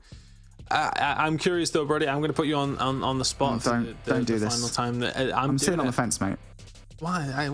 I'm sitting my butt firmly on the fence, mate. That fence is firmly wedged. Right. Well, I'm going to go TLE then, if that's fine with you. I just think that little bit extra experience that comes through, that ability to get yourself into it. They've done it before. Can they do it again? For TLE Sports, you want to get to that promised land once more. For Polus Locos, what can you do? Alrighty, well, we shall see. TLE Sports, again, we don't really know what to expect from this roster, but we do know what to expect from Apocalypse Hardpoint. And one of those things that we always talk about here is teams spawning on that favorable side towards the temple. Right now, that is going to be TLE Sports in control. And what we always expect teams to do, Tan, right, is we expect players, especially on the other side, to be sending players through the, I think they call it the mailbox. I really can't remember. It's been a while since Cold War, towards that temple spawn to try and flip them out if we can. The flip's not an easy thing to do, but the spawns can be finicky, I think is the word. Probably plenty of other words you could have used other than that, Chris, but here we are. Look, the TLE are in a good position here, though. Some decent time over towards P1, in control of that, forcing Polus Locos as far away as they possibly can do. Kills kind of inconsequential at this moment in time because TLE will be in a really good position heading over towards P2. 5 seconds until that's going to start to pop. Really nice setup across the board. You deny Polus Locos a lot of time over towards P1, and you have the first option of trying to find those first couple of kills. TLE are finding those kills towards the backline here. An important defense of a hard point that they did rotate early from. But again, remember that Polus Locos are more likely to mount an assault towards the backline to try and unearth TLE from those spawns. It's difficult to get through the front. And yet, saying it, Houston Fabuloso have managed to chain a couple of kills back to back. But again, it does not stick. TLE will continue to have resources respawning around the backline, players through the front. Can they manage to break on through? Minitu Solito is able to pick up 1 and a second as well. Useful trade right back. Yusuf actually finds a double, but again, the problem is you've got players like that as Hanso finds 3. TLE are just in a much better position with those back spawns, and Polus Locos, I mean, they have attempted a couple of times, but there's not really been anything solid at actually breaking those spawns. Well, Hanso was absolutely piecing, so that always helps. Fantastic job coming in from TLE. A little bit of time to get a hold of here. Gravity Vortex gun will keep them off it. Yep, really well played from Hanso, to be honest with you. Has to invest it, then all of a sudden keeps that scrap time away from the enemy. TLE Esports not far away from the 60-point mark. Polus Locos not a lot to write home about so far, but rotation over towards this next hill is in with this spawn for TLE. Now can be quite dangerous, but you can also get there very, very quickly. Gotta win your gunfights though. You have to. Yellow and Hanso already starting things pretty strongly, but Polus Locos have not been unearthed just yet. Back spawns for TLE here. In the middle of the map, perhaps Tool can do something. Yep, first kill looking pretty good. Good read coming up from Fix, though. There are still players to deal with inside for Polus Locos. The Purifier of Legacy is a big reason why Polus Locos haven't lost just yet. And as I say, Minitu Solito is able to pick up a couple of kills. Now kills being followed up. And as I say, Fixo comes through. I think that's 4 separate kills for Polus Locos. TLE, try as they might, they cannot get a solid grip over this hardpoint. They are sending player after player in towards it. And yet Polus Locos always have a response. Feels a little one by one, right? Need to take their time, slow it down. You had that advantage, it's now entirely disappeared. On about the rotation over towards the next though, that's coming in around 5 seconds. That's a brilliant hold from Polus Locos, who were backs against the wall after those first 2 hills. They hadn't been the first ones there by any stretch. Get themselves first over towards P3. Lock themselves in a very, very close game. Oh, and that's going to be an equalizer on both sides of things. Eustace is going to be able to use that just a little bit better. And when I say that a little bit better, I mean a lot better. 4 kills coming through for him before he eventually is cut down. A lot of presence here for Polus Locos inside of the point. He's going to have the Predator missile as well if the pressure does continue to come in, but just coming in off the respawn, he has a missile on your forehead. Hanso already dead. Polus Locos in the lead. Big moment here for Polus Locos to get control of this hill. They're not just winning the gunfights around the front, they're winning the gunfights around the back as well. It's increasingly difficult for TLE to get any kind of penetration towards this hill. Maybe perhaps they can get a jump up through Chicken Coop. I think one player might have just managed to slip by as Tuel, who is very swiftly executed as well. TLE unable to get through. Polus Locos doing an incredible job of just plugging every single gap that would be in their defensive line. They have got an eye on every single entry point towards that hill, and arguably they've blown this game wide open, Ton. This is the biggest lead they've had this game. Friendly Predator I think if you look at how things have worked for TLE though, over towards P2 is really where things started to change for them. It's where they had their great start. Hanso is still keeping up, but look at the rest of the team, just nowhere to be seen. It just took one big moment from TLE to even get 64 points. After that, it has been all about Polus Locus, and they are just making them pay. Fixo now just trying to do what he can. Operator has been used very, very well from Polus Locus, and they have themselves a very healthy lead here, heading over towards P2. Can they get the spawns? It looks like they're in a good spot for them. They've got them as well. Polus Locus in the driving seat. Hostile hunter-killer drone deployed. Firmly. This back 30, I think, becomes all the more important for TLE here in this situation, because if they do give this one up and the rotation towards Newt, it would spell disaster. And they know it. That's why they're going for it.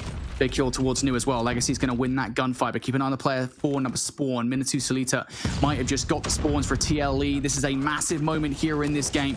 Noisy's going for the scrap time, going to get shut down. Now gunfights over by New as well. Can Solita do anything in this situation? They're going to fight it first. No. Fixo will deny for the second. And now all the pressure here for TLE comes from the front. Yellow's going to be swiftly dispatched with, and what looked like a threat towards the spawn is now diminished. Noisy towards the front, starting to push the issue too. Big, big hard point here for Polus Locus. Now I really like that pressure that came through that. Really good job from the side of Polus Locus to push it out, but now the pressure coming in from the front and the back, and now you're just trying to do what you can. War Machine ringing on through, just trying to get them at bay, but somehow TLE have escaped that really, really precious spot that you can be in. Legacy will be able to find one, but the fact that they're keeping Polus Locus back here with 33 seconds remaining and keeping them off the point is an absolute bonus. Yeah, you can fight this from the front. I think that's the key thing, but not if you get burned by the purifiers. Legacy finds the double. Maybe this is the escape route for Polus Locus. Nope, it is absolutely not. TLE continue to bully them from the front of the hard point. You can still go for this. If you're TLE as well, you will have the back spot of the spawns for Newt. So Polus Locus should be able to garner the last 10 seconds of time. So the lead for the most part does remain untouched at a 50 to 60 point advantage over TLE. This rotation once again becomes everything. TLE looking for another shot to climb back in towards this game. It all starts with this mid-map control. Gunfights being won here across the board. Players trying to make their way through. Noisy, maybe one of them going to get shut down. There goes Fixo. There goes Legacy as well. Tusalita going to bring out the claw. TLE know how important this is, and they're bringing out the big gun to get it done. Need to try and get themselves back into the point if you're Polus Locus. But it's a great hold from TLE. It's where the game kind of turned on its head at the previous rotation, but in the other direction. But right now, TLE just having a hell of a time. Eventually will be broken from the backside. Spawns come in for Polus Locus, and it's 30 seconds to play for here. A big 30 seconds. It will put Polus Locus within very, very close touching distance of that 200 point mark. TLE won't even be caught back up if they do manage to hold it, and they're being kept at bay here. It's all about the rotation over towards the next now. 15 seconds to go. Polus Locus in control of this map number 1. So back and forth here, Brody. It could go either way still. It's going to be about the operators and who uses them best. This was the hill last time around where Polus Locus were able to get a full 60. It is TLE in touch for the moment. Big 1v1 around the front. Bertul against Fabuloso, and used around the backline now, starting to penetrate as well. He's already found a couple of kills now. Mounting the front, around the front is going to be Fixo, who finds 2. Fixo finds 3, and Polus Locus manages to swarm one through, and this is the dangerous spot that TLE were in previously. Polus Locus a full 60 on the last rotation. Can they do it again? Corner here for Legacy is just going to work out so well on the claw from this angle. Yeah, good luck. I mean, I say that, and then all of a sudden Hanso has somehow managed to find 2, but then all of a sudden the War Machine is out from Fabuloso, just timing them well. Yeah, try and make your push through here, buddy. No problem whatsoever. The shots after are crispy, not quite crispy enough to get that final kill. It's still a 50-point lead or so, but TLE have broken through. Tula actually going to go through and use the equalizer for absolutely nothing. That's going to be a break coming through from Polus Locus once again. Investment from TLE, not quite there. Man, that was a pivotal moment in this game. Got a feeling we're going to be looking back on that one as Polus Locus managed to hold a kill that TLE inarguably did need. And that lead, once again, remains unfettered. A 50-point advantage that TLE have not been able to close, regardless of the amount of times they've tried over the last few hard points. Maybe this can be the one. They are the ones in control of that rotation towards P2. They just need to make sure they are the ones that stay on this side of the map. And as I say, I feel like I've cast the curse to them in real time. TLE, they've lost control of the rotation. Polus Locus are in control of the hard point. And now the hill feed is in Polus Locus' control as well. been in control of this hard point for quite some time, to be honest with you. It's felt like it's been theirs to lose for a long, long time. All of a sudden, have you broken that back? Fixon needs to stay alive towards his backside. All on his own, you can see the pressure starting to come in here. Big gunfight going to go down towards that backside. We'll keep an eye on it on the mini-map. He's just trying to survive, but as this time is now dwindling down, TLE trying to get some time, and all of a sudden the P2 rotation has been forced. The benefit that Pollos Locos have here, if they can get this scrap time, they're still very, very close. Can they keep this pressure on? TLE starting to heat up. Fixo does not win that gunfight over by the flank, so that means that those rotations are going to be in for TLE, but they have struggled to hold on these key rotations. The last few hard points when it's been required of them. Pollos Locos are just 31 points away from victory here. And here comes the investment from TLE. You can see it, 3 different operators from TLE. They know how important holding this for the entirety of the time is, but they do bring them out all at once. And that's going to mean that coming later on for the more of these gunfights, Pollos Locos should be able to get through, but the Sparrow is doing its job around the flank. Legacy going to be able to come through for a 1, but no more than that. And while this is all going down, it's worth saying TLE for a few seconds, they didn't actually have anybody in towards the time. They were so focused around the front, and for good reason. Pollos Locos are hitting this time and time again. Legacy can only find 1 though. Tor will find 3. TLE Esports, for the moment, are holding strong on this hill. Forcing them away every single second here would put you within touching distance. Pollos Locos just have to try and not overcommit. You can see already for Pollos, 4 operators are ready to go, just waiting for them to pull the trigger. 15 seconds to go. They don't deem this the moment to invest. They're going to wait. They're going to bide their time. But whilst they do that, TLE are going to start to catch up. 5 seconds. They're going to get every single one of them. TLE now on their way over towards P3. They are still going to be behind here, Brody. And they're going to have a lot of operators to run into. Pollos Locos have to be good with them. This is always the rotation that trips people up. Noisy going to start strong here on this hill with the first couple of kills. Trades in favor of Pollos Locos. Noisy with the claw in hand. On the other side, you've got 1 operator ready to go. You've got 3 in the back pocket for Legacy. Everything is on the table for Pollos Locos. Surely they do not fumble this at the closing moment at the 11th hour. Operators out now for Pollos Locos. It's Legacy for 3 inside the hard point. TLE now facing down everything for Pollos Locos. 10 seconds left. 1 last hit coming through from TLE Esports. Can anybody touching time from a flank? 3 players in from behind. Can any of them touch in time? Yes, they can. But Juice comes through with a couple of kills. Pollos Locos should surely be able to finish things here. 1 player close by. Tulsita cannot touch. And it was closer than maybe Pollos Locos intended. But in the end, they do get it. I mean, look, they were pretty much in control of the game, the majority. Since we've seen them over towards P2 cause all of that havoc, and then 3 and 4 straight after. From there on out, it never looked like anybody else. A really good hold from TLE, and they disrupted where they could. But lost Pollos. I mean, that was a very, very good performance on the hard point. A fantastic job, and then all of a sudden, you're 1-0 up, and you are 1 map away from getting yourself, of course, into the challenge season. That was, honestly, it just felt as if there was a couple better investments in terms of the operator usage. We talk about how important it can be. For Pollos Locos, it definitely felt like there was more of those moments than TLE maybe got a hold of. There's a couple of occasions I think you've seen Tool just pull out the equalizer, die immediately. You've seen Fixo throughout picking up 2 or 3 with the Sparrow. It was always seeming like they were getting good value for their money when it come down to the operators, and that maybe did make the difference. Pollos Locos, 1 to the good. Yeah, it really did feel like a couple of those rotations. I think that's actually the same hill on both sets there, but both set 1 and 2 that really made the difference for Pollos Locos, right? I mean, they get a full 60 on, what was it, P4 the first time around, and then the second time around, while they aren't the first team to touch it, they break it almost immediately and hold it for basically the rest of the time. And I think those are the most damaging hard points for TLE Esports, the opportunities that they had to try and close back into the game, and they almost did it towards the end with that phenomenal P2 hold, but it just was not enough. Scoreboard at the end of the game then, a almost a quad 40 from Pollos Locos, by the way. 3 players are 1 kill shy of it. Fabuloso the only one to actually touch it. But I think more pertinently as well, and this is something we always point out, 4 out of the 5 players on the roster have over 60 seconds in the hard point. They are not just getting these kills in random places. All of them are useful for getting the objective time, and that really can split the difference in terms of how these guys spread themselves on objective time.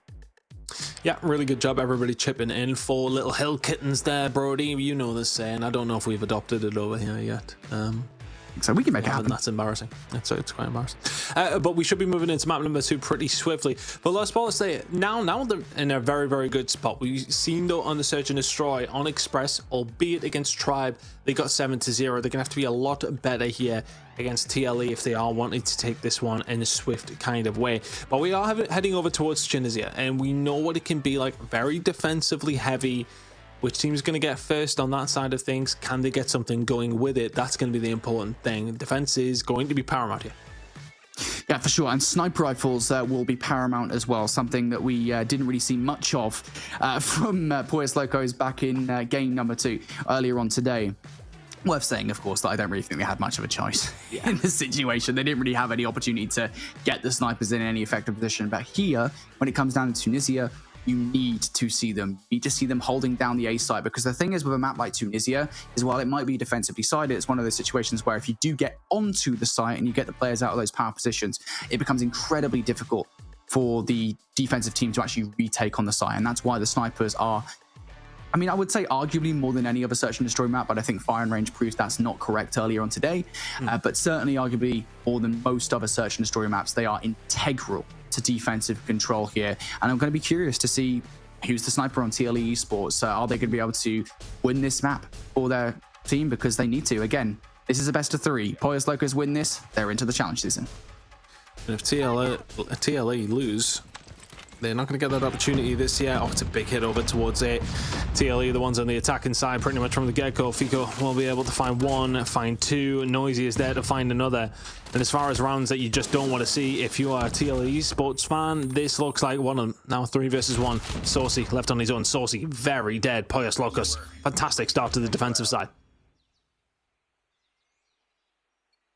Incredible from Pollos Locos, just winning those first engagements. And I've got to give TLE some props, because that is the right way to approach these rounds, right? Just try and get onto themselves onto the bomb site early, try and win those trades. They just didn't. And, you know, to be frank about it, getting 1 kill, it's not good enough. And here we go again. Smokes galore. Attempt 2 from TLE. They throw themselves at the site. This time they learn a little bit of adaptations to where these players are at, and picking up all the gunfights as well. TLE Esports, they clear the site. And this is what you want out of a team on offense. Second time of asking, it's looking like you're going to get a hold of an attacking round. And it's not going to quite land from Just, and all of a sudden, yeah, he's going to be left on his own. Fabuloso gets wiped out. And I wonder if the same problems in Search and Destroy are going to come across from Pollos Locos. Yeah, as mentioned, it's not against Tribe, but TLE Esports catch them off guard. Second time of asking. Going to be 1 apiece yet.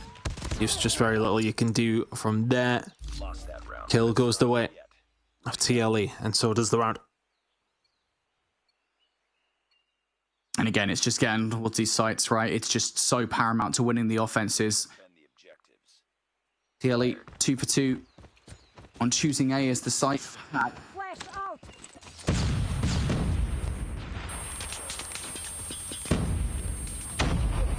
Bomb Fixer has already been tagged up, I believe, by Yellow. But they haven't allowed TLE through, and I do wonder whether we see a change of tack now from TLE, because generally speaking, when this kind of situation hits, you see players switch up tact by going towards B. I don't think TLE want to fully commit to that yet.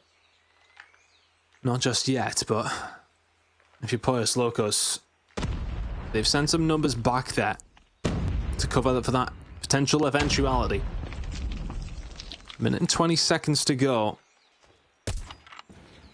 Saucy can't quite find the pick and have to back on down. And these are just the worst kind of attacking rounds that you want to see when you're on that side. Just not able to find anything. Pollos Locos not giving anything up yet. TLE Esports are going to be presented with a question. Do you transition yourself over towards B, or do you just stick it out and hope that this is going to go your way? Is something going to fall into your lap? Push over towards A, inevitably coming here though. They're starting to posture. Have to be ready for it here, Pollos Locos. I would make a decision. Honestly, you just have to make a decision. You're running out of time in this round. You're going to be forced into an unfavorable situation right about now. And this is exactly what I mean. Fabuloso is ready for this fight. Legacy's put some shots in. Should be good enough now for the rest of the team to actually deal with this one. Fixo allows a player to get past, but fortunately enough, Legacy is wary of it. And Fixo will actually find a kill in the round anyway. Saucy finds somebody, but not a lot to speak of. But in from behind, Tool might be able to catch a couple of players off guard, just the one, not really able to do any more damage than that. And it feels like one of those situations where maybe TLE were trying to bait Poyos Locos out, being like, hey, look, we're not going towards A, we're going to rotate over towards B. But they spent so long doing that, they ran out of options. Yeah, it's a poison chalice, isn't it? When you do set yourself up in that position, you just want to be there to be able to catch up on any mistakes, but you take your time on a map like Tunisia, it becomes very, very dangerous. You're now starting to push up here with the Fennec in hand. Fabuloso is going to be able to find two, though, here for Poyos Locos, who are having a good start. Tool is going to fancy himself here, though. Finds two back. Now, all of a sudden, it is a 3 versus 2 in favor of Poyos Locos. Shots in are just not as crispy as you would like to see. Until they set, we'll find two. And all of a sudden, Fixo is left now in a 1 versus 3. Not going to do anything. Yep. Perfect. Brilliant play from TLE. And again, they change tack. They get on towards the site, proving exactly why getting onto the site is the most important thing you can do on offense here on Tunisia Search and Destroy. So TLE just taking a couple of rounds away here is promising. It's good for them to do so. A couple more efforts here for TLE before we see them switch sides. And now they're going back towards A. Bit of a change up here. The attacking side in TLE. You take these moments. Opportune one here potentially. Oh, you're gonna get this flank coming through, though. This is one of the first times that we've seen a big movement coming from a Poyos Locos player, and of course it's used. Finds two, dips out, damage done. TLE now on the back foot.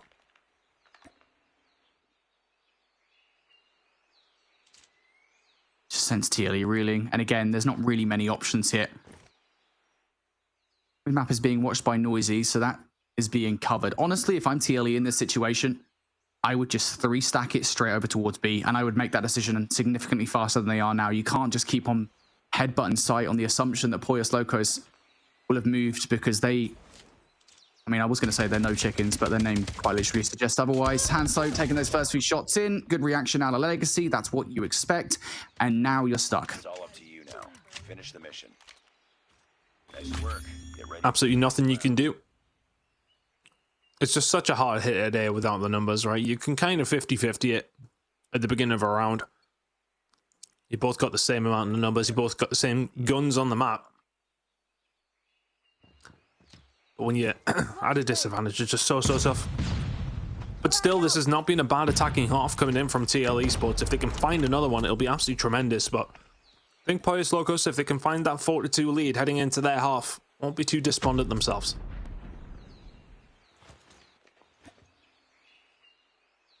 Yeah, any round here on offense is gold dust. What do we do? What?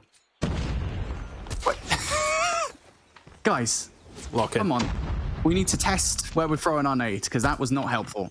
And it gives Poyos Locos information now. They definitely know this is an A if they didn't already. Fabuloso looking for the first blood that would be detrimental to TL. Going through the wall. Here comes a slide out from Hanso. Immediately dealt with. Nice headshot from Fixo. Legacy going to follow up with another one. And there goes Used as well. Yellow is the only one to find any value for TLE in that exchange. And that value, I mean, it's pretty rubbish, to be honest. Impossible now. Finds himself down to 1 versus 3 after he finds Noisy. Looking to just try and find an angle. Eustace got the flank entirely covered. And Yellow should be dead to rights at some stage during the rest of this 40 seconds. Now, what's the play? You will obviously try and make this work. Thing is, Eustace is separated. If you can find him, or of course, even better, find 2 over towards the bomb site, then all of a sudden, you've got that other player isolated. Although maybe not located.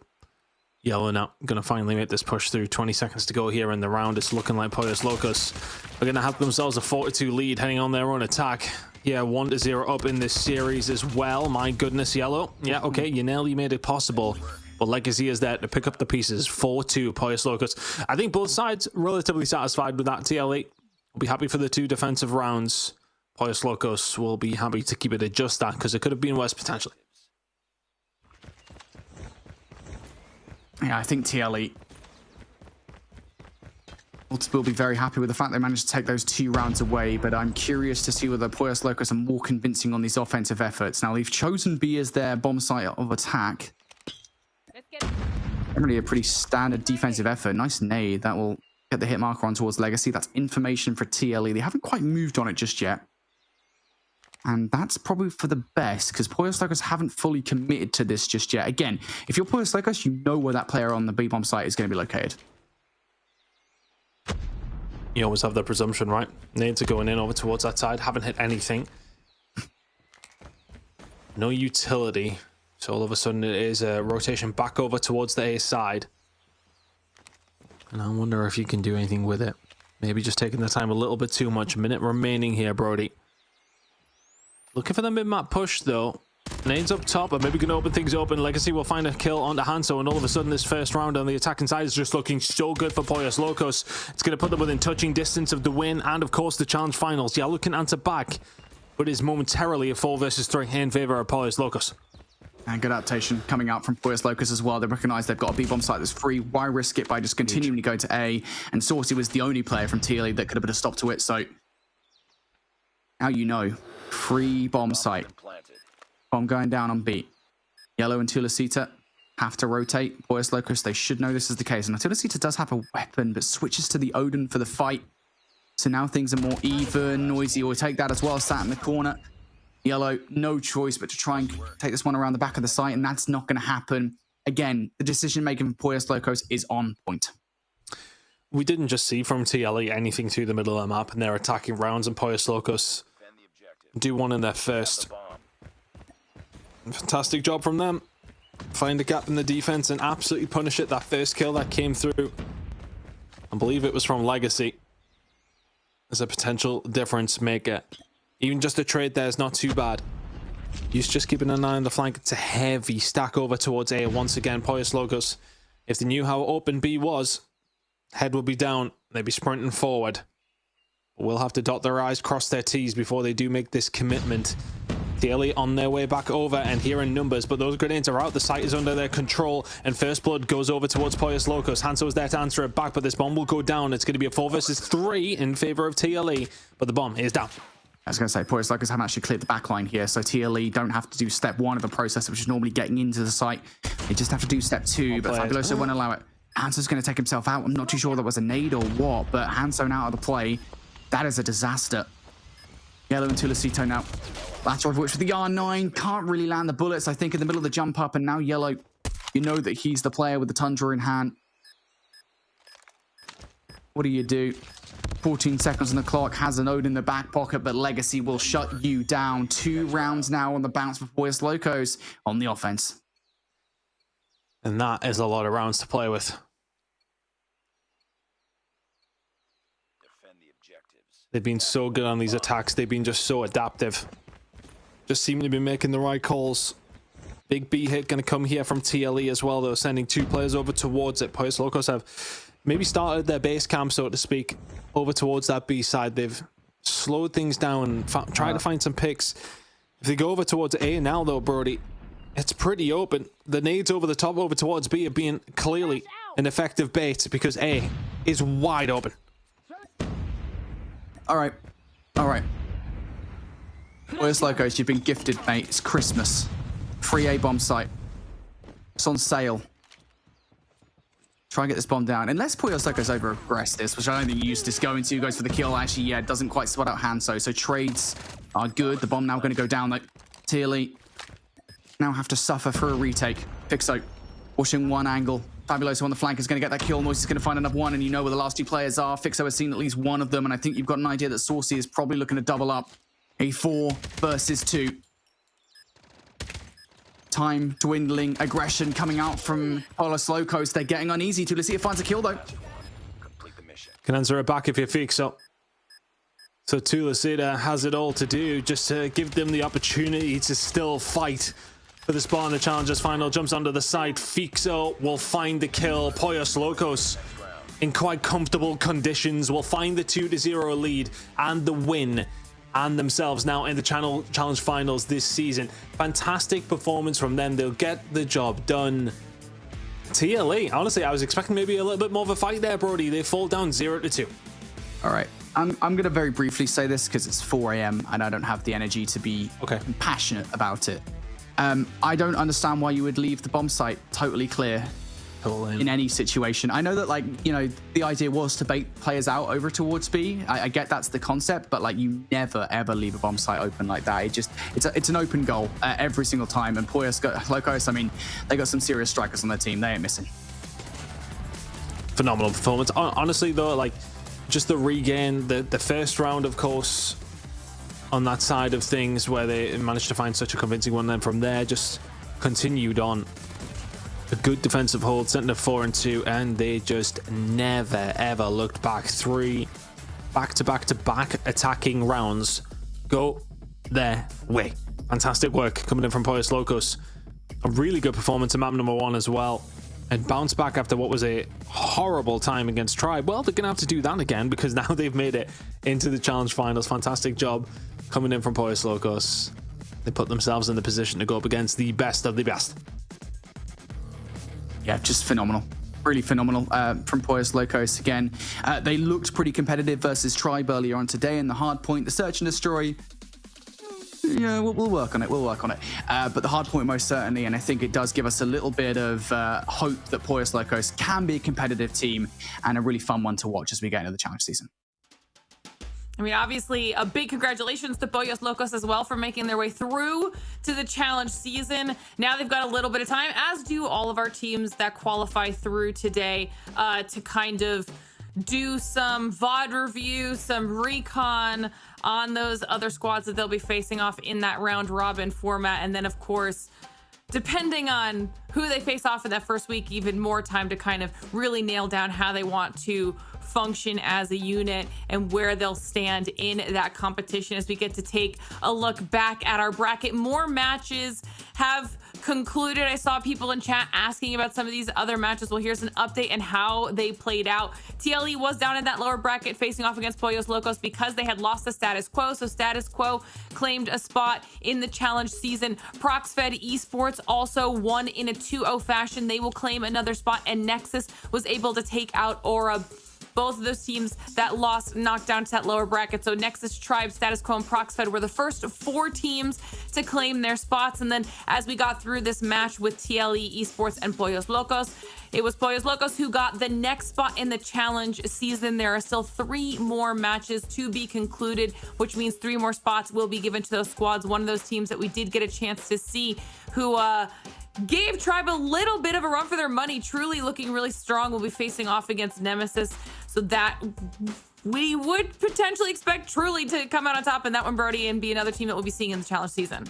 I would hope so, especially with how competitive they were against Tribe. I really do want to see Truly once again, and it's just part of that overarching storyline right from last season where Truly were a roster that, while they were a competitive team, while they made it to challenge finals, they were never competitive with the top 3, and that I really want to see change this season. And it looks like, again, just from first impression, if we discard the control, because everyone's trash at control, it looks as if we are seeing genuine improvements with Truly, and I hope that carries through to challenge season if they qualify. Again, I'll add the asterisk on because you never know.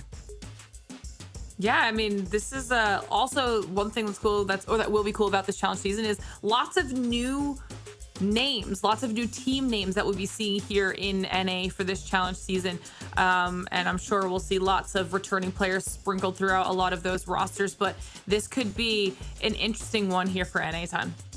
Yeah, of course, and having those new faces just allows us to create those new stories. We get to, really see some of the different players that come on through who have deservedly found themselves here. You've really had to run through the gauntlet to get to this stage, and now this is where you really can start to stamp your authority, make your name, and it's a huge opportunity for some of these new teams who we maybe haven't personally seen a great deal of. We get to learn their stories, get to learn how they play, and I'm really looking forward to it.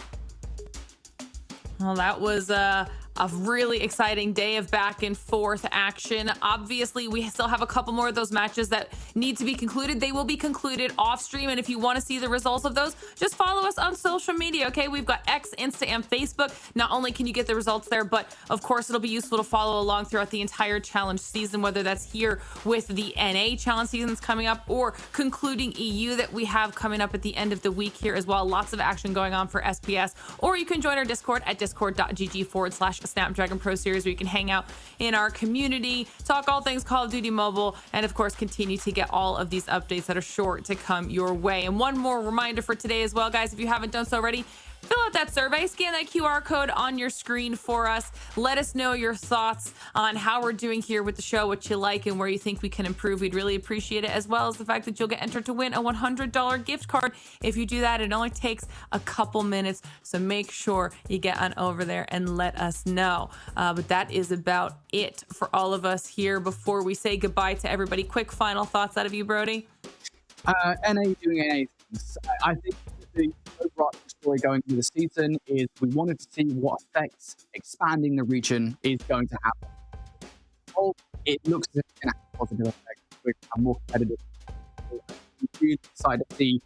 Might be First Locos are going to join in as like maybe a fourth squad here to be competitive with some of the teams in the North American region. I'm excited to see whether they can hang the best of the best. I think for me, honestly, just some of the players that we've seen today and some of the newer maps to come through as well have been really interesting. But for me, I think at least there's going to be question marks. We've seen Truly with a good performance up against Tribe. Tribe, I honestly didn't think they would even come close to dropping a map today, and they did. So they had to kind of clutch up in that control. And does that maybe give us a bit of an insight to how this season is going to go down, or are they just going to dominate? I don't know if we got that answer, but we have a few questions to maybe ask. Absolutely. Well, now that we've got the majority of our 8 teams that have qualified through to the challenge season, we still have more teams to come. And with all those roster changes, things are shaping up to be very exciting. Obviously, make sure you tune back into the challenge season to see how all of it unfolds. As always, a huge thank you to Snapdragon Elite Gaming, Samsung Galaxy, Monster Energy, DHL, and the U.S. Air Force for helping us make this whole thing possible. And thank you to all of you at home for watching. We'll see you in the challenge season.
The Snapdragon Pro Series is brought to you by Snapdragon Elite Gaming, Samsung Galaxy S24 Ultra, Monster Energy, and DHL.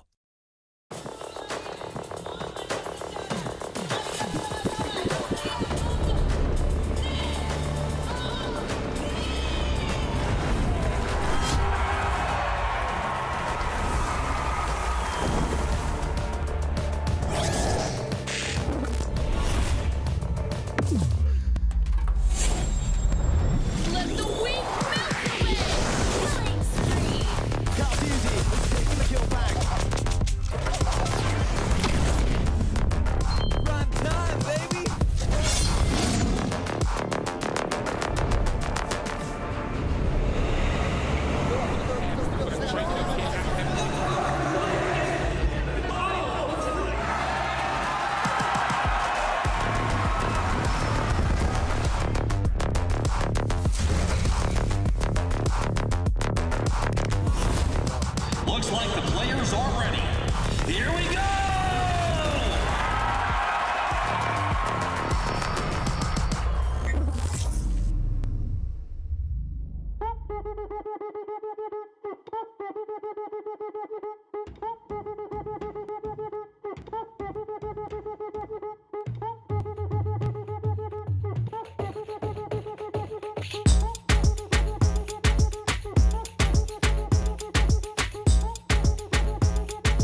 Bye.